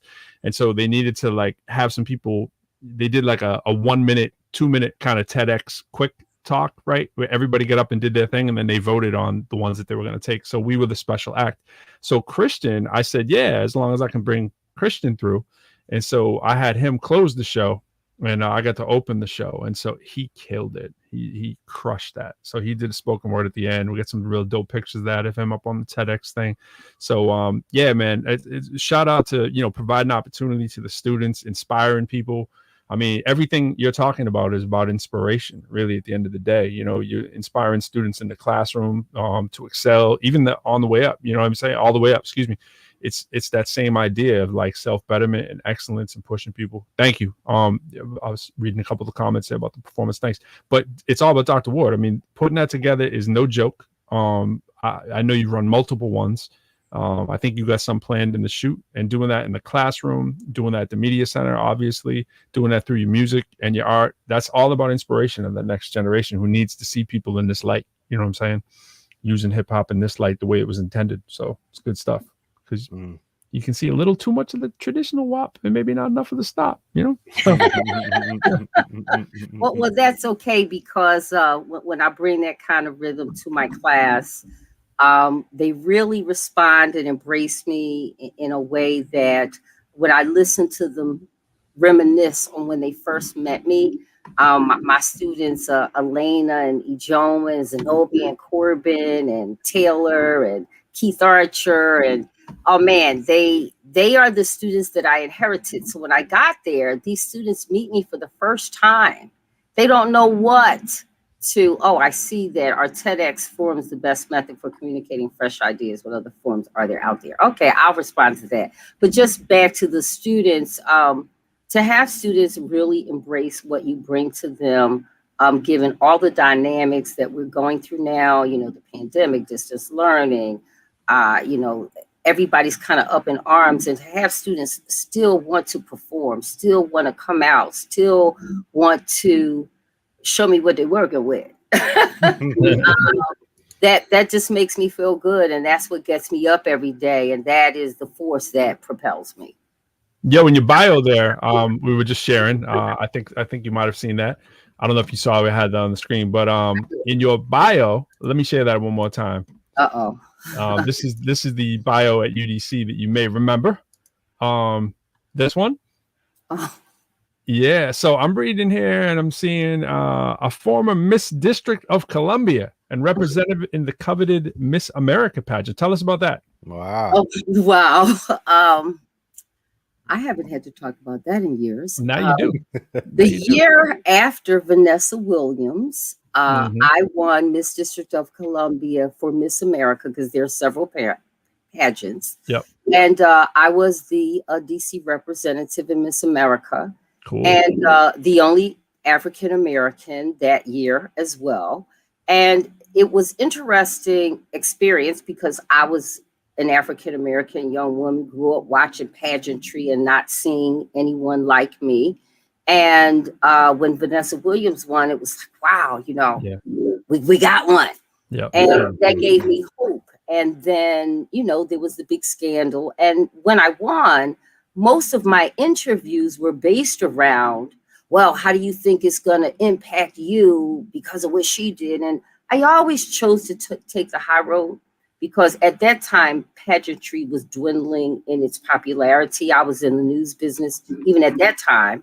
And I felt that in as much as, yes, it had the spectacle that it had, it also brought attention to the pageant. And they were making money off that spectacle. So, you know, I was the one who was not going to ignore that. And I was not going to jump on the bash Vanessa Williams bandwagon. So I took the road that it wasn't going to impact my journey because my journey is already predestined according to the genome. So therefore, if it's predestined was for me, I'm going to get despite what else is happening in the universe. And I believe that wholeheartedly. And so the Miss District of Columbia pageant and going to Miss America, it was, again, an experience. It helps to show you different aspects of life, the world, and how other people approach their dynamics. And I like to think that as many years as it has been since then, I'm still out here trying to, you know, get my thing on. Yeah. Well, you know what? I'm gonna bring in my man. I gotta bring in my man Dumi, who I was telling you about. You got to hear him do his thing. Quick little story about Dumi. This is a crazy thing. I talked about this before, and I had to hear you saying it again to remind me. So I met Dumi, 93 Battle for World Supremacy. He was there, cheering me on. Jay knows about that at an event that I got horrifically. I did terribly at, right? But because it was such a big event, it was like a big deal in New York City. And so Dumi and I, my man Fee, we went to this other club, and I met my man Derek from that. Derek was there to see his DJ who was in this battle thing. The way this all links is Derek and I became like best buds. I moved in with Derek. We formed a band, Invasion, led to meeting my wife because she went to Berkeley School of Music. She ended up singing for my group when I did my album release. So it's like if that event didn't happen, the day that I met Dumi, well, not met Dumi, but the day shortly after, I met Dumi at that event. The same day of my life that I talk about was one of the most pivotal ones. It led directly to me meeting my wife. Dumi moved. I'm in Alexandria, and I wasn't kidding. Like Dumi's the only person I knew in Alexandria. My wife, check this out, right? So if Dumi didn't invite me to go do the show that I did in New York City, my wife wouldn't be doing the TEDx stuff, because the TEDx stuff, one of the dudes in that was the person who put on the Pitch and Flow. And so I don't even know if Dumi knew that, but that's kind of crazy. And that's how we're all connected in this little circle and you're doing the TEDx's. So I wouldn't even really, probably I wouldn't have brought my wife to that. You know what I'm saying? And it's like, my wife's connected from that. The lady she was doing the show with, Christian, got to do his TEDx, all that stuff connected just from like an event or two. You talk about that predestined stuff. I don't know. It's kind of do. Yeah. Butterfly effect, man. It's the butterfly effect. It is, like, man. You watch Back to the Future, and if they don't meet when the band plays, everything else doesn't happen. Dog, it's crazy. You know what I mean? It's funny how that one, like we say in another interview, Jay and I, he used it as a clip. I'm talking about it. We actually have it on the album where I was talking about this before. And I was like, that one pivotal day for me which I'm thinking it's going to be a great day because I'm going to win this battle in front of all these, you know, who were some of the people there doing me at that event? Clark Kent was playing the music. Yep. Diddy was a judge. Yeah. Obviously Super Nat and Mad Skills got to the finals and went head to head like 6 rounds over and over. But like everybody was there. Everybody was anybody in that thing. And I'm thinking, like, yo, I'm going to be the man today, you know, and that wasn't the plan, but the plan, everything else for it, you know, spun into all this craziness. Yo, it's just crazy, man. Crazy. Butterfly. Wild. Yeah. So, yo, Dumi and Dr. Ward, y'all are on similar wavelengths, you know. So what you may not know, Dr. Ward, is, or maybe I did tell you, Dumi actually performed at UDC. So he actually came. He was a special guest. He does a lot of, you know, university performances as well. We all kind of in that lane, right? We all talking about educational kind of positive stuff. So this is the powwow. And Jay said today, Jay, what was your line? I'm gonna be delivering that book. Yeah, that's what I said. Dr. Ward's going on the book. The book. That was great. And the other thing Jay said was, on the next album, we need to do an educational cut. So clearly, well, it's a pleasure to meet you, Dumi. I really loved your music that they shared. That definitely encourages me to listen to more of your music. But I would love for us to do an educational collaboration. Like, that would be so what's up. It would definitely be huge. Yeah, we need to make it happen. That's funny too, because, you know, like speaking with a bunch of educators, you know, and for my history with the educational system, it's almost like the majority, I'm saying like 90% of my teachers were more like that authoritative figure, you know, versus the nurturer, right? And I think the approach that I hear from especially you, Dr. Ward, is that nurturing first reality. You know, you're nurturing it, and you're not, hey, do your homework kind of thing, like you're reprimanding every second. That's not the vibe that you're gonna want to give off, because your students ain't paying attention. And that's what happened with me. A lot of that was that kind of vibe where it was like, yo, I don't want to hear you speak. I'm sitting in the back of the classroom writing my rhymes, reading my dictionary, and that's that. You know what I mean? Yeah, but see, I would have been the teacher who would have told you, okay, bring your rhymes to the front of the classroom. Right. And that was my Mr. Dubs. That was my Mr. Dubs. Put us all on so that we can all be a part of that world. Yeah. And then my mom would have, and that's the shift. It's so different, right? I mean, it's like, you know, but I think rhymes in the classroom too. Were you rhyming in the classroom? Oh, Dumi's headphones fell out right when I asked him. Were you writing rhymes in the classroom too? Because you're kind of the quiet and the cut kind of guy.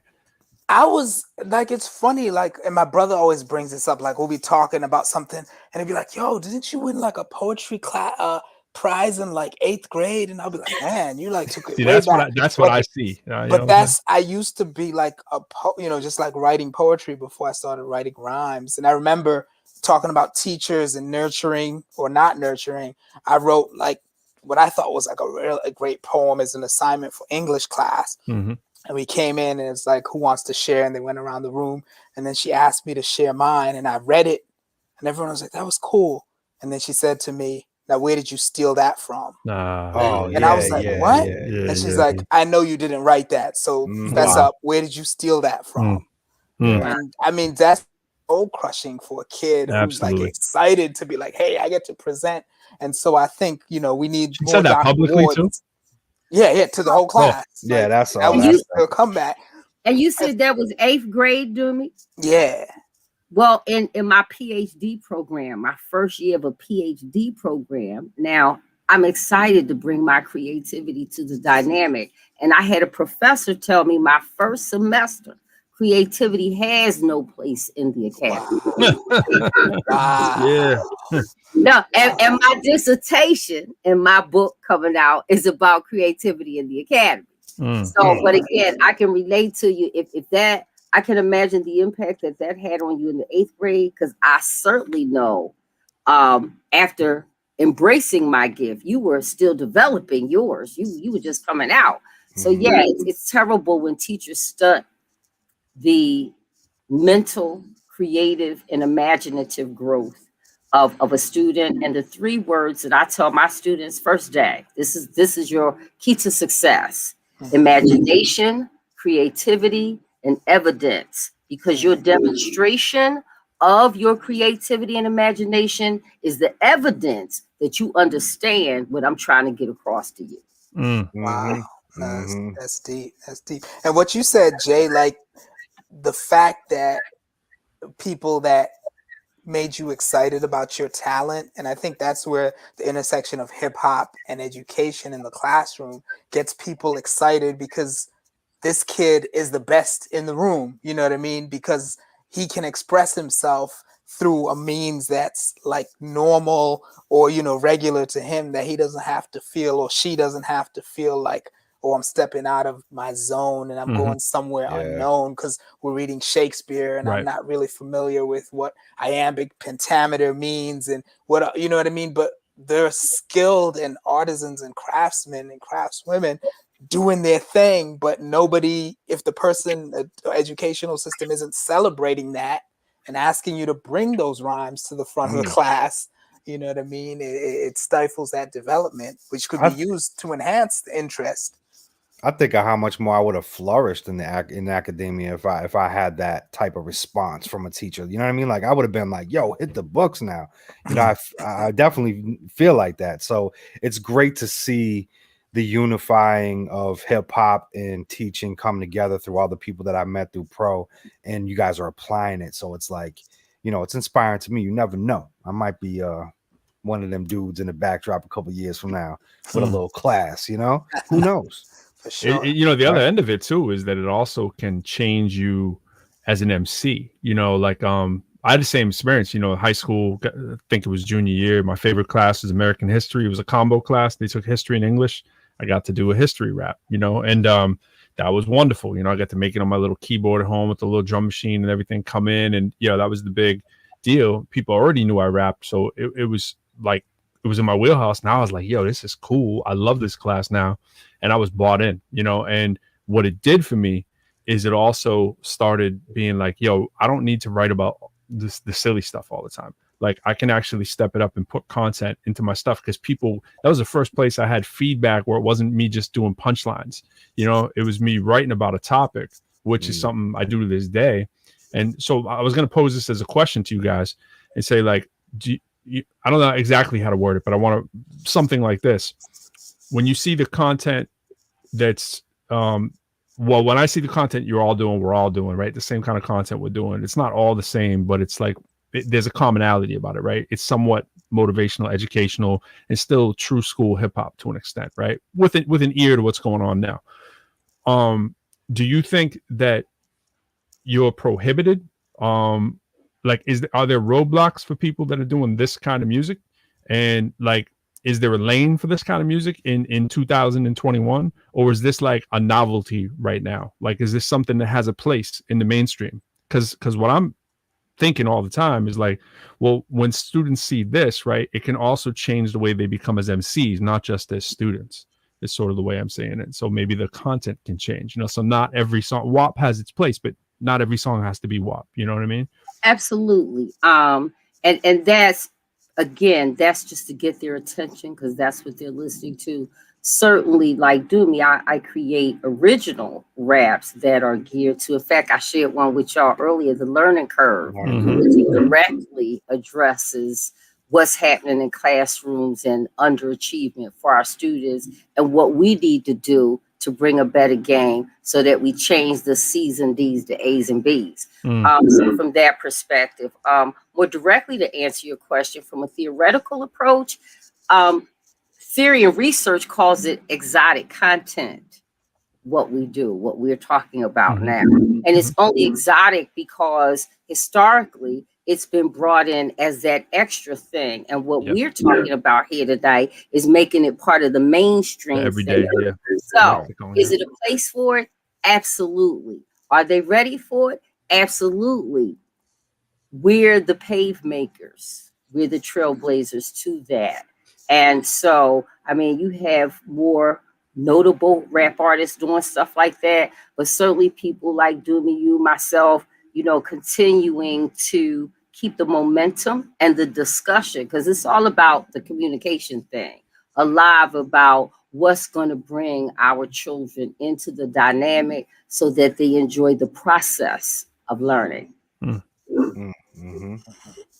Yeah, and it's definitely like needed and warranted. And I think of it too, like I'm a sci-fi guy, so like Star Wars bringing balance to the Force, right? So like there was the one, and maybe her name was Dr. Ward, that was prophesized to bring balance. You know what I mean? Because we got a lot of other stuff. You know what I mean? Like it, hate it, good or bad. And I always say to people, like the cats that are talking about, you know, gun talk and all this stuff, they're not shy about it. They're not like, oh no, don't consider me, you know, a gangster. They're like, they embrace it. And a lot of times the conscious, and I'll embrace it, or progressive artists be like, no, don't box me in because I can talk. And it's like, nah, you know what I mean? Like there's room for all of it. Yeah. And the problem we have is the pipeline of the mainstream only wants the flavor of the day as opposed to having, you know, all the flavors of the rainbow.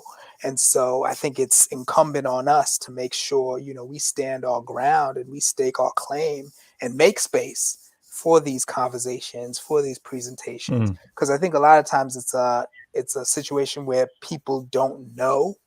You know what I mean? I went into a 6th grade class and I was teaching a writing workshop, you know, teaching them building self-confidence, speaking up publicly, thinking creatively, brainstorming, which are all lessons learned through putting together a rap song. And we're putting a rap song together about like a historical figure. So this research, critical analysis, and they appreciate raps and bars and lyrics, and you know what I mean? They don't want to just hear the same old. But people think, oh no, you got to make it simple because they don't want the complex. You got to be repetitive. You got to talk about what's happening in this. No, you don't. But no, when you come and you drop jewels or you drop gems, they're like, oh, they're like, oh, you was everywhere. spitting. I had people coming up and giving me high fives and daps, being like, yo, you was rocking it. Yo, can we get a feature? You know what I mean? These are like same in college, middle school kids and colleges. Like people appreciate the flavor. They appreciate bars. And that flavor part is huge, man. You know, we're being fed at a high level. I don't want to call it garbage because it ain't garbage, but content minimum. You know, it's like, and it's just high preservative. There's no nutritional value to it for the mind. It's just like, and kids are getting fat now, so they're used to eating a lot. You know what I mean? But reality is they're sick of it. You know, I'm seeing it with my teenage sister, where she's now going back to the 80s, playing like 80s music.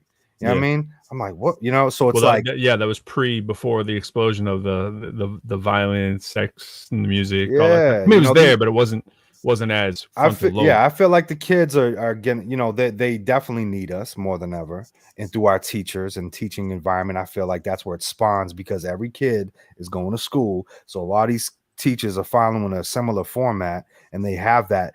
And you know, it doesn't necessarily have to be hip hop, although I feel like hip hop is the most universal. Right. You know, it's just that engagement is going to allow kids to say, you know, it's better to think things out and be yourself and not try to act like somebody else. Yep. And then it starts to change the game, you know. But that's definitely. I'm sorry. I was just going to say, just to piggyback off what Dumi and Quo said, just from a theoretical base, looking at engagement, which is what my book talks about, and what you were just talking about, Quo, you said so a person can be themselves. I look at engagement, which is the individual agency. What the lesson put forth in the classroom enables someone to do because they're motivated. That's individual agency. Then I look at social and interactional context. How does that make, how does the lesson make the students in the class interact with each other and reply to response and feedback with the teacher? And of course, hip hop will do that because as soon as they hear the music, they locked in. And then they want to hear the message. Whatever it is, they're engaged to hear that message just because of the beat. And what research again says, even laws make place for bringing culturally appropriate lesson plans to our students. And so it's legal, it's what's in research. And then you wonder when the outcomes are that still in 2021 for minority learners is still only a 54% reading literacy. That's where, incredible. Right. And it was 50% in 1867. So in all of these important date. increase 4%. No, this is my research. This is what the book talks about. This is what it addresses from a historical perspective. And then it puts forth poetry as part of the new norms and mores to engage our students. Because, people talk about outcomes and achievement. You can't achieve if you don't get their attention. And so again, songs like WAP opens the door because that's what they're hearing. Yeah. Once that door is open, then you can bring your game plan in. That's right. Sneak attack. Yo, when we were in right. I did undergrad. I went in business and I was bored by it. People like, do accounting, you're good with numbers, before I did math. That's how I got into it, right? I switched over to economics and then got more and more into the math, right? But while I did, I majored in marketing and economics, right? And in marketing, I wrote it down, right? You want to know what they taught in marketing? I wrote this in my book too. Like literally, I thought it was like a secret weapon when I found this out too. I don't know if y'all can see this, but yeah, you can see that, right? Mm-hmm. That is what they taught in marketing. They said, if you want to market anything, there's a reason why those three things sell and why they will always sell. It's because everybody understands them. They're super simple. Like violence, like I hit you, you feel pain, like I'm big, strong, hit you, boom, boom, right? Like, looking at a female or a male, depending what you are or whatever, right? Like I can clearly see the attraction at the, once you hit that age of 12 or whatever it's going to be, right? We automatically kind of internally, we're feeling something's going on, right? So we can use that. We understand sex, we understand violence, and we understand a consistent logo in our face. And research shows you got to see that logo at least 4 times, if not more, right? In that 4 to 6 range before it starts to register and make an impact. So repetitiveness with the logo, violence, like I hit you, I'm tough, you feel pain, and and sex in your face. That is the easiest formula. And if you can get people to do that all the time, it works. Now, it might not be the most ethical way to do something, but it's a clear, tried and true formula. And so they're like, yo, guys, who better do? yeah, who better? We're gonna create Sodom and Gomorrah.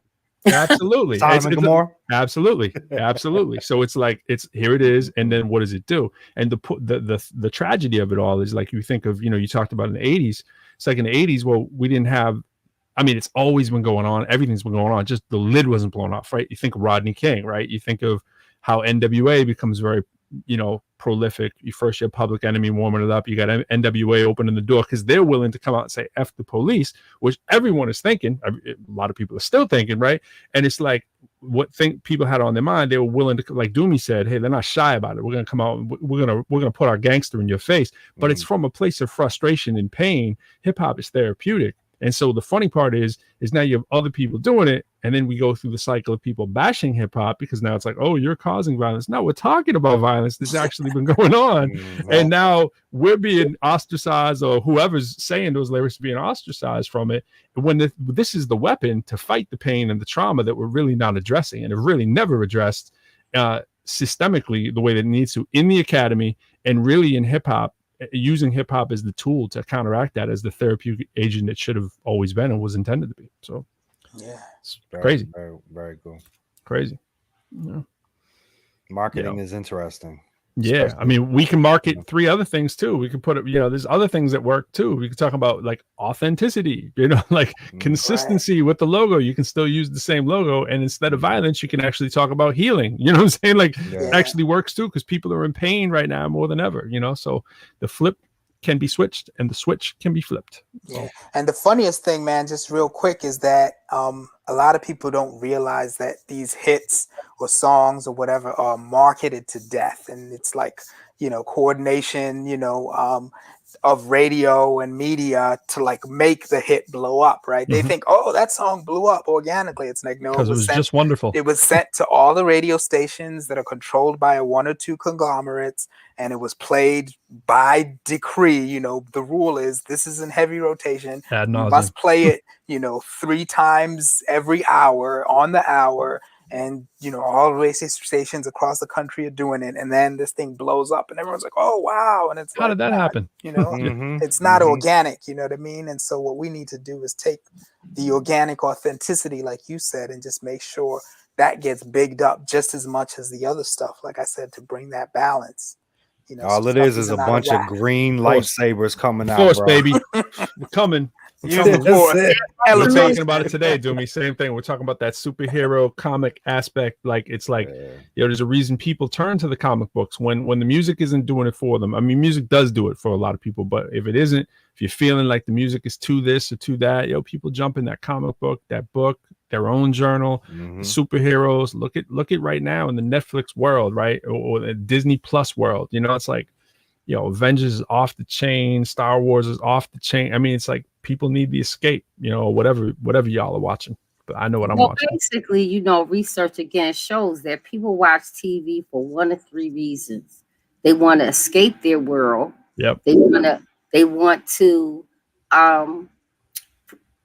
not just escape their world, they want to put themselves into the world that they see on TV. And or just entertainment, and the latter being the least of the three.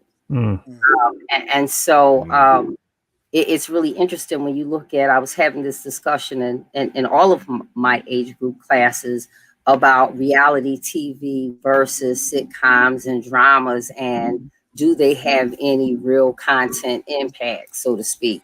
So it's really interesting when you look at, again, the creative artistry that everybody's talking about here tonight. And I wanted to circle back to something you said, Dumi, because you said poetry and music. Wouldn't you agree, or would you agree, this is a question, that the fundamental component of music is poetry from a lyrical perspective? Definitely. Like, I love that line when Rakim said, rap is rhythm and poetry, cuts create sound effects. Like, and it's that, like you said, rhythm and poetry. Poetic, coming together, alignment, the harmony, the melody. Yeah, look at Dumi quoting Rakim. Dude, can't just come in here and quote Rakim like it was nothing. He had that bar down. He was like, I had to give the cadence to it. I was like, oh yeah, I remember that line. Yeah. Dope, man. Yo, speaking of bars, are we gonna end on some bars before we get y'all out of here? We got anybody want? I mean, we can go around the Brady Bunch square here and go around. We got bars. People got bars. They want everybody got bars. I don't have bars. Yeah, I'm barred out. You off the top major though, bro. You never have to worry. I'm like, where's my phone? I mean, Dumi's off the top too. You don't even know. Dumi's off the top too. If we kick them right now, I don't know if the off the top might be a little COVID brain happening. I'll be the scene is like a bad dream. It's like a nightmare. They be asking, we're the real MCs, dog. We're right here. They don't fight fair. We don't either. Put a phaser to your melon, yelling, take me to your leader. I hope he's ready to capitulate, because I'm changing the setting from stun to incinerate, innovate, Picasso when I verbally illustrate, Jim Crow with whack MCs refuse to integrate. Don't make me have to demonstrate exactly what I mean. Never strike the same place twice. Like lightning, we swing with the force of the underground resistance. After the mission, deny all knowledge of our existence. Persistence of a ninja or a samurai. By day, we're the disguise of just regular guys. Then we hop into the saddle, dip into the shadows, and make preparations for the next battle. Come on.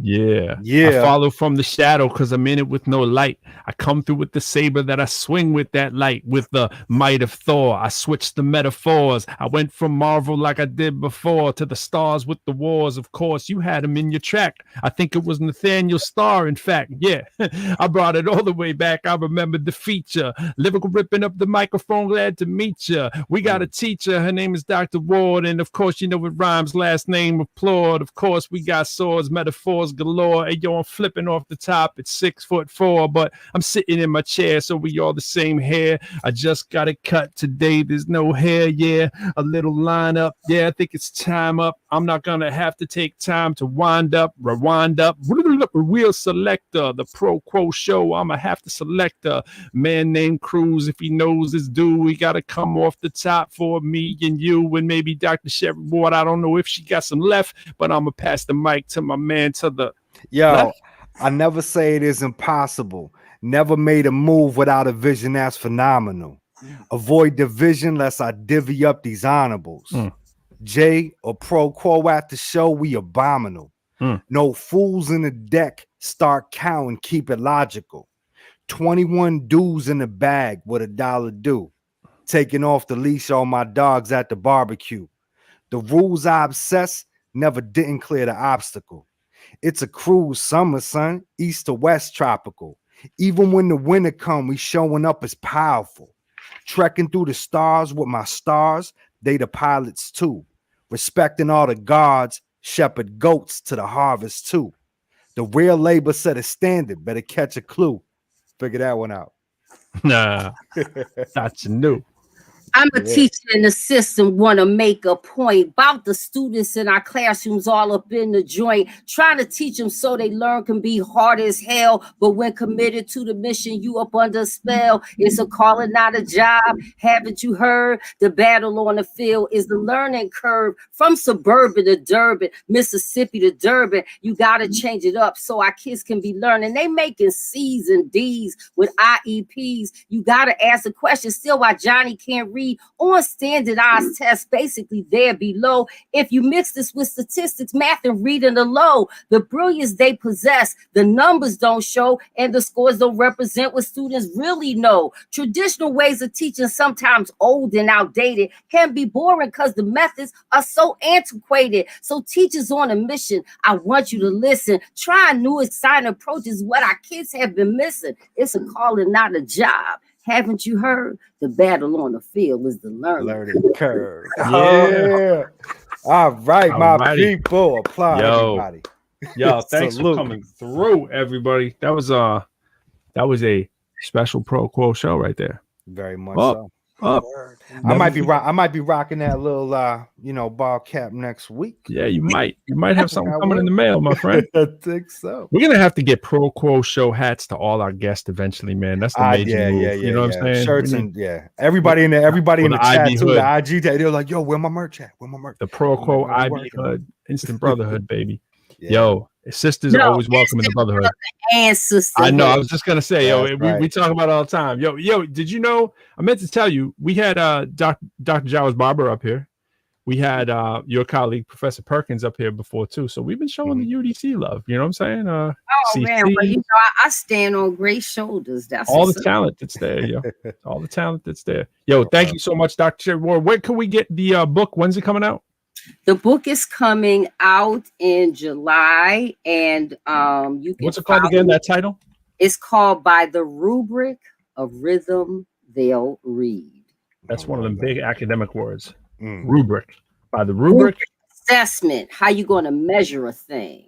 By the rubric of rhythm, they'll. That's what I had to check on. They'll read. And so people can go to my webpage. My brand is Feelings on Fire Productions. So Feelings on Fire Productions. That's right. When you call Dr. Wood, you got to she gonna bring the fire. Absolutely. Absolutely. In many arenas, much continued success. And Do Me Right. When are we waiting on that album again? Album be out in the spring. I know you don't want to quote the date. In the meantime, though, there's plenty of goodies out there for folks to digest. This is my calling.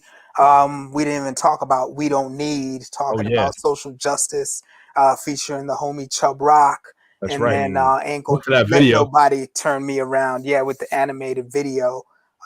So there's a whole lot of goodies to tie people over. But yeah, by the spring, album will be dropping with a lot of fresh, insightful content, banging beats, all that good stuff. Send us some when they come out. And yo, big shout out. Speaking of people dropping in the fam too, we got some people in the IB Hood fam. Jay, we got some releases out too, right?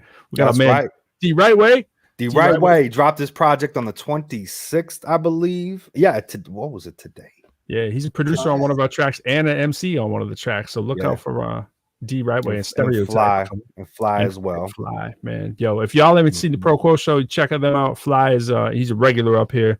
Freedom, Corner, Brand, and Forever Lives Yahweh is Fly. Yo, he would have been a nice addition, Dr. Ward, to the theme of that TEDx, right? So check for them. D Right Way is a nice MC and a producer. Big shout outs to them. You can get their stuff right now too. And also, and Dr. Wood, I have my my pops, Jack Silva. He's an independent, business owner and personal development type of guy. And I'll have him reach out to you about TEDx. Oh, absolutely. We have one coming up. Shout out again to Archbishop Carroll High School and Again, my program is for incoming high school freshmen. So if people out there, incoming high school freshmen that's interested in a media journalism experience, we have 4-year full tuition scholarships available. And y'all ball at that school. You got quite the hoop team, right? Wow. Absolutely. Yeah, people be trying to get to that school. Lions are known for athletics. We have an excellent engineering program. So, again, shout out to Archbishop Carroll High School and Dumi. I see you putting in. You got to do a collab. I'm all for it. Like, absolutely, got to exchange information. That's what's up. Yeah, we got to make that happen. Mm-hmm. Facts. All right, y'all. Anytime, man. When you got new material, let us know. We'll broadcast that. Oh, definitely. Yeah, I can't. Both of y'all welcome anytime. For real. I appreciate it, man. The support, this conversation, and what's going to happen. We'll be talking in 5 years, being like, yo, when we were on the ProQuo Show with Dr. Ward, and then all of this came from all of that. Right. I see what you did there. That's that Jedi Force, man. Yo, Dumi, man, I was appreciating when we were going to some of these shows. You were showing me the spots, man. We even did a couple shows out here, which is great, man. So when this COVID starts lessening up, man, we got to get back at it. We got lots coming, both of us. So word up. Make those moves. Yeah, right.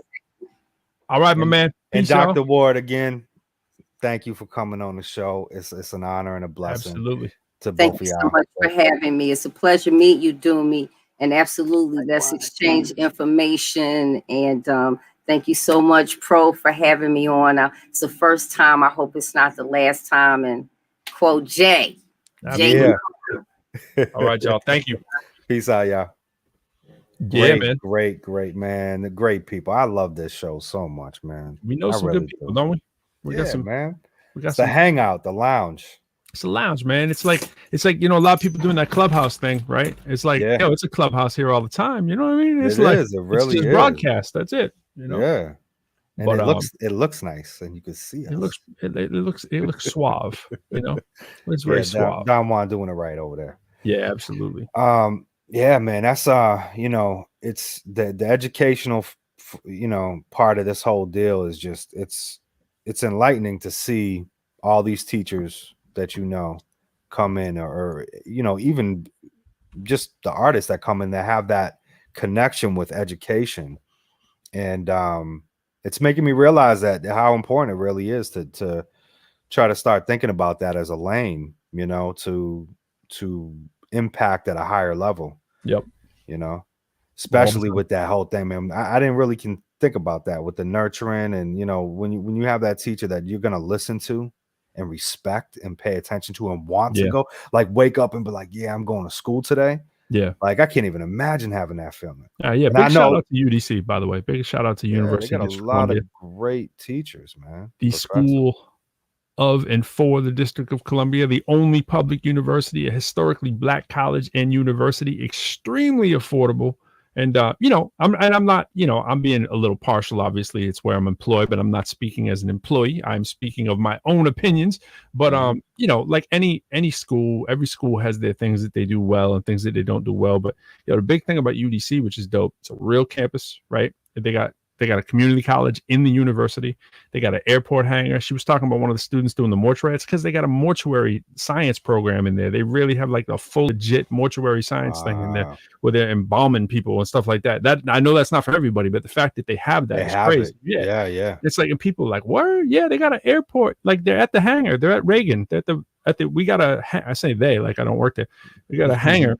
It's there, and they're working on planes, and they got simulators in there and everything, an actual carrier. Now they're not flying those planes out or anything. They're working on the engines and doing all that stuff. But it's like one of the best kept secrets, man. And a lot of people don't even know it's an HBCU, like from outside the area. They're like, word, that's an HBCU. Because Howard rightfully so, gets so much attention. Yeah. The majority of our faculty is like Howard. You see she's doing a thing there at Howard University, Howard alum.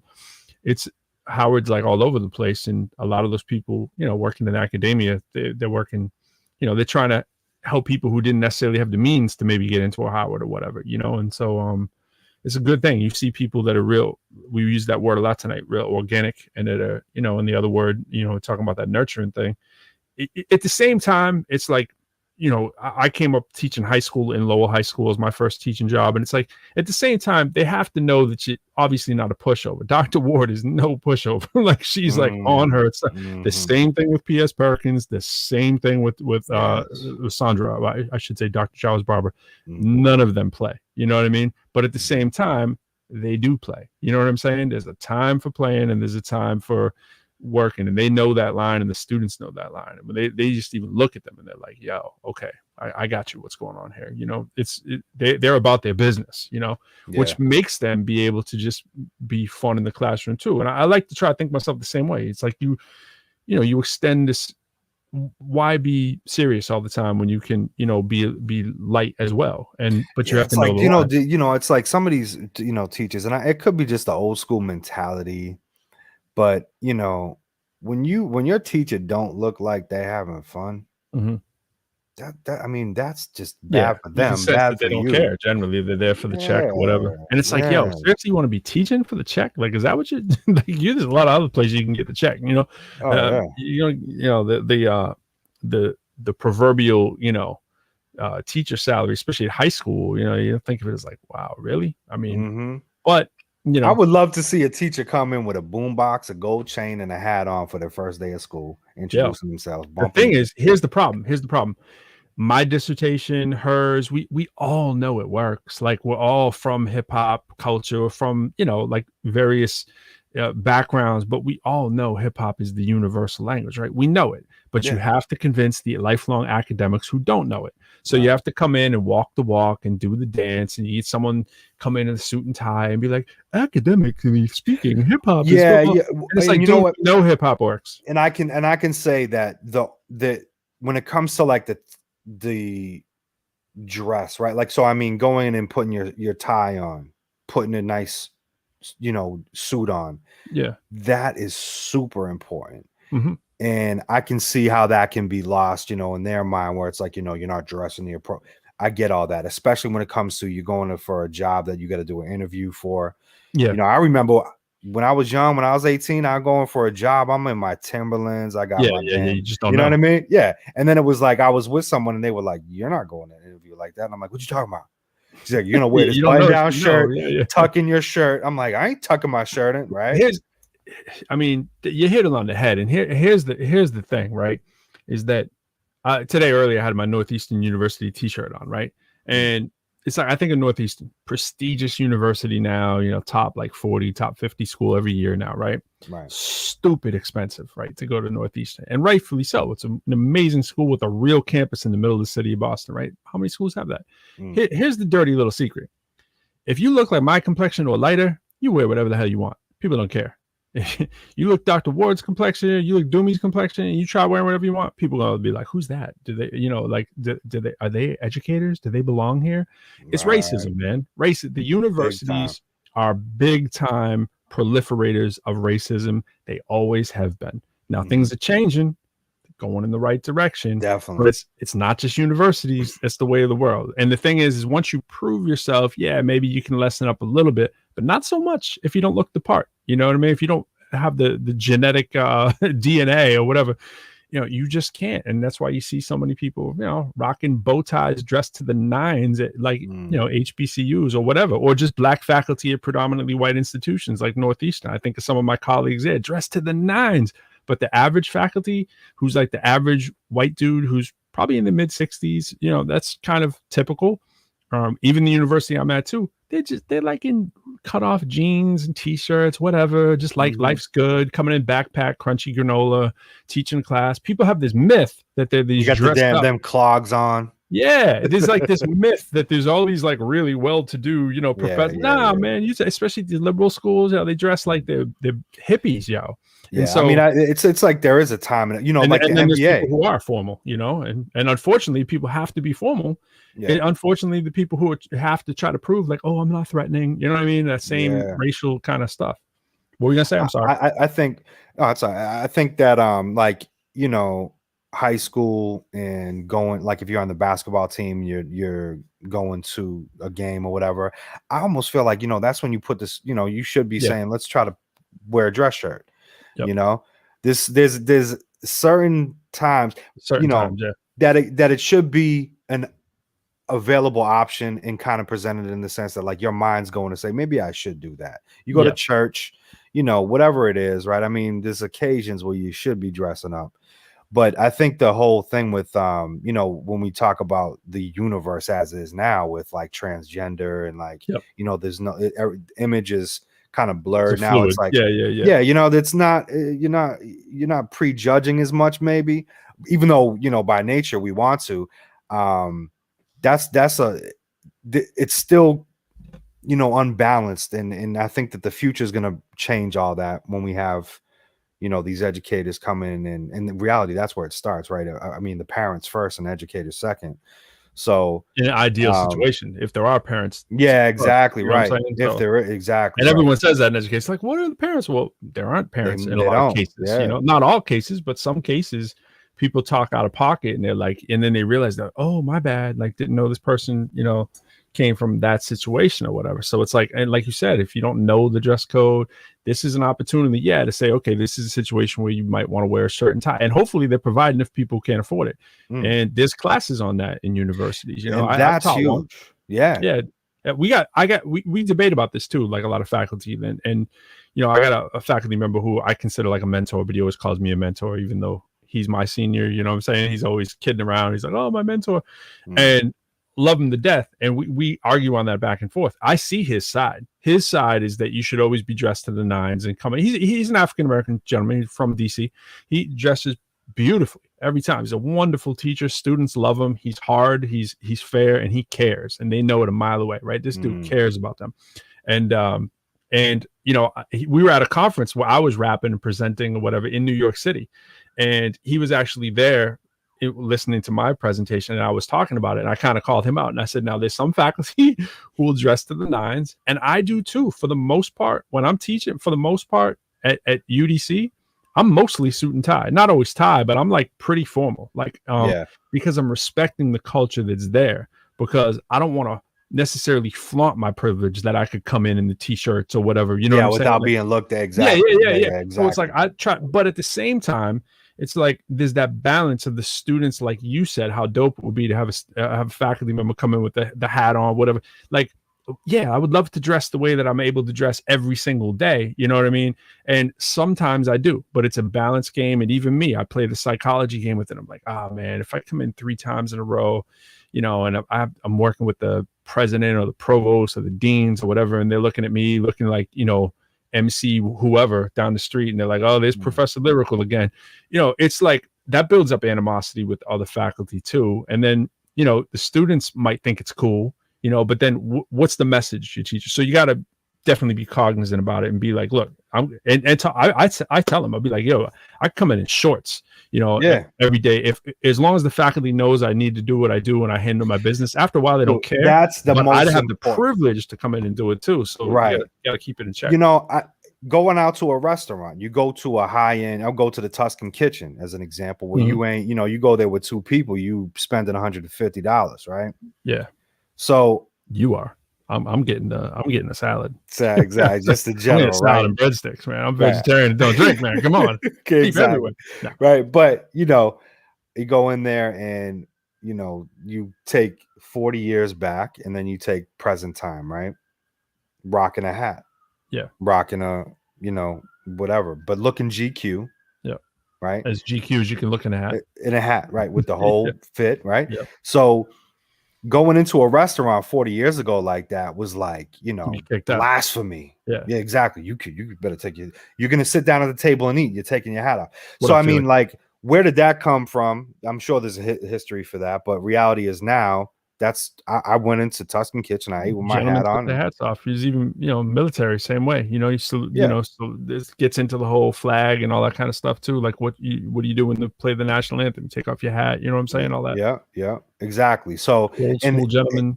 And I mean, is it now? Is it tabooism? Is it, you know, what does it really mean? Is the definition of all this gone? What's our, you know, why do we do these things? I guess is what it comes down to. And I think that is long as you do you. I know when I go to eat, I'm going to be respectful. My family's going to be good. Everybody's going to be fine. And we're going to pay you money to do what you're going to do. And then I'm out. So it don't matter what I look like. Yeah. If you have your hat on, I'm not going, oh my gosh. Like, yeah. You know right. But, well, I'm saying now, but even like, if you think 10 years ago, I think I was taking my hat off. Yeah. You know, it's a respect thing because my grandparents, and now like I'll be sitting down, my grandparents eating my hats on still. You know, so it's like things change, cuss words, things, you know, kids cussing, like it's all just an evolution of less restraint, more freedom. You know, what's really defining freedom? There's a code of ethics, I feel, where we have to abide by, but that's good and bad. Do more good and don't do it bad. Like that's the whole thing, right? You know, it's as easy as that. Figure out what's good and bad. You know, Star Wars, you know, as Dumi would say, they would say there really is no good and bad. It's just sort of the perception, kind of what you're hitting on. It's like, you know, the Jedi think they can do no wrong, but when you really look at it, a lot like the Avengers, they're really messing up the city like quite a bit. You know what I'm saying? Like, yeah. You know, there is no Darth Vader unless there's Anakin. Anakin was a Jedi, turns into Darth Vader. He has Luke. You know, the Luke has to fight his nephew, and it's just like okay, really, like maybe it's just good and bad perceived from two different vantage points. You know? It, bro. I mean, and again, it's like tying back to the Tuscan Kitchen. I walk in there, the perception of me. Unofficial, official sponsors, Tuscan Kitchen, by the way. Yeah, exactly. We see you, Tuscan. Free food for looking for some plates. Yeah. But you know, like we gotta get on that game. I'm telling you. We do, we'll talk about that for sure because I kind of got some insight. Right. But you know, the perception of that, like if I'm seeing it, I don't pay no mind to it because I know I'm probably one of the nicest people that walked into that restaurant that night, and I looked the way I did, and I know people was like, "Yo," you know what I mean? Yep. But that's all good. I'm not going to change because of you have an idea in your head that is like law. You know what I'm saying? Yeah. That's all. I've had those discussions, many of them about that very same thing. Yep, absolutely. Yeah, it's tough, man. We got to break through. Focus on what's important. What's really important. What's really important is making sure you check out that ProQuo sample. That's really that sampler, that snippet, that when you can find that at tinyurl.com/ the ProQuo Show. And then you hit the subscribe and then the button, that little bell right there. Yeah. We really do need to promote that more. Hey, subscribe to our show. I did. ProQuo Show, tinyurl.com, or just find us on YouTube. And subscribe to HipHopCitizens too, their page as well. You know what I mean? Subscribe. Do what you got to do. We're going to hit them with the logo that's on the top left. Yeah. You know, they're going to get it branded into their skulls. Yeah, it's more than 3 or 4 times, right? Facts. Yo, so it's about that time or what? It's about that time. Yo, do you remember off the top of your head? Because I don't. Who's next week? It's April next week. Who's coming? You told me. Is that AB Money? Oh, AB Money's coming through? I believe so. Word, that's April 2nd. Yeah, I got to confirm that. You know what? We're gonna tomorrow. We'll verify all that information. We'll post that. See, that's why you got to sign up on the page, man, because you'll get that. So, AB Money, man, that would be dope. That will be dope, and I believe that's who it is. And if not, we will figure it out because he's got a pedigree, man. AB Money's got a pedigree. Yeah. History, man. Who's he rocked with, man?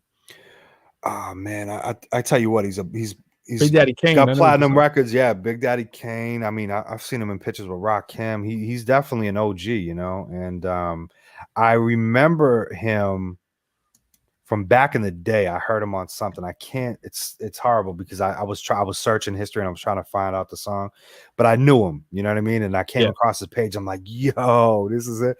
So it was like a one-time hearing him kind of thing. I had the record maybe on a mixtape or something like that. And I came across him and I'm like, yo, he's still doing it. And it was dope. He's got still doing it. Yep. Yeah. He's got this song called Feeding Me, Keep Feeding Me. And keep feeding me, baby. Yeah. So we'll be chopping it up with him. And it's either that's next Friday or the Friday after. Cool. One of the two. But you know, we'll fill in the blanks as we usually do. Absolutely. Yeah. All right, man. Well, it's been real. And I look forward to our next show, and I look forward to the work we'll put in between that we'll let the people know about next week what we got done. Absolutely. Peace out, y'all. Thanks for checking us out. Peace.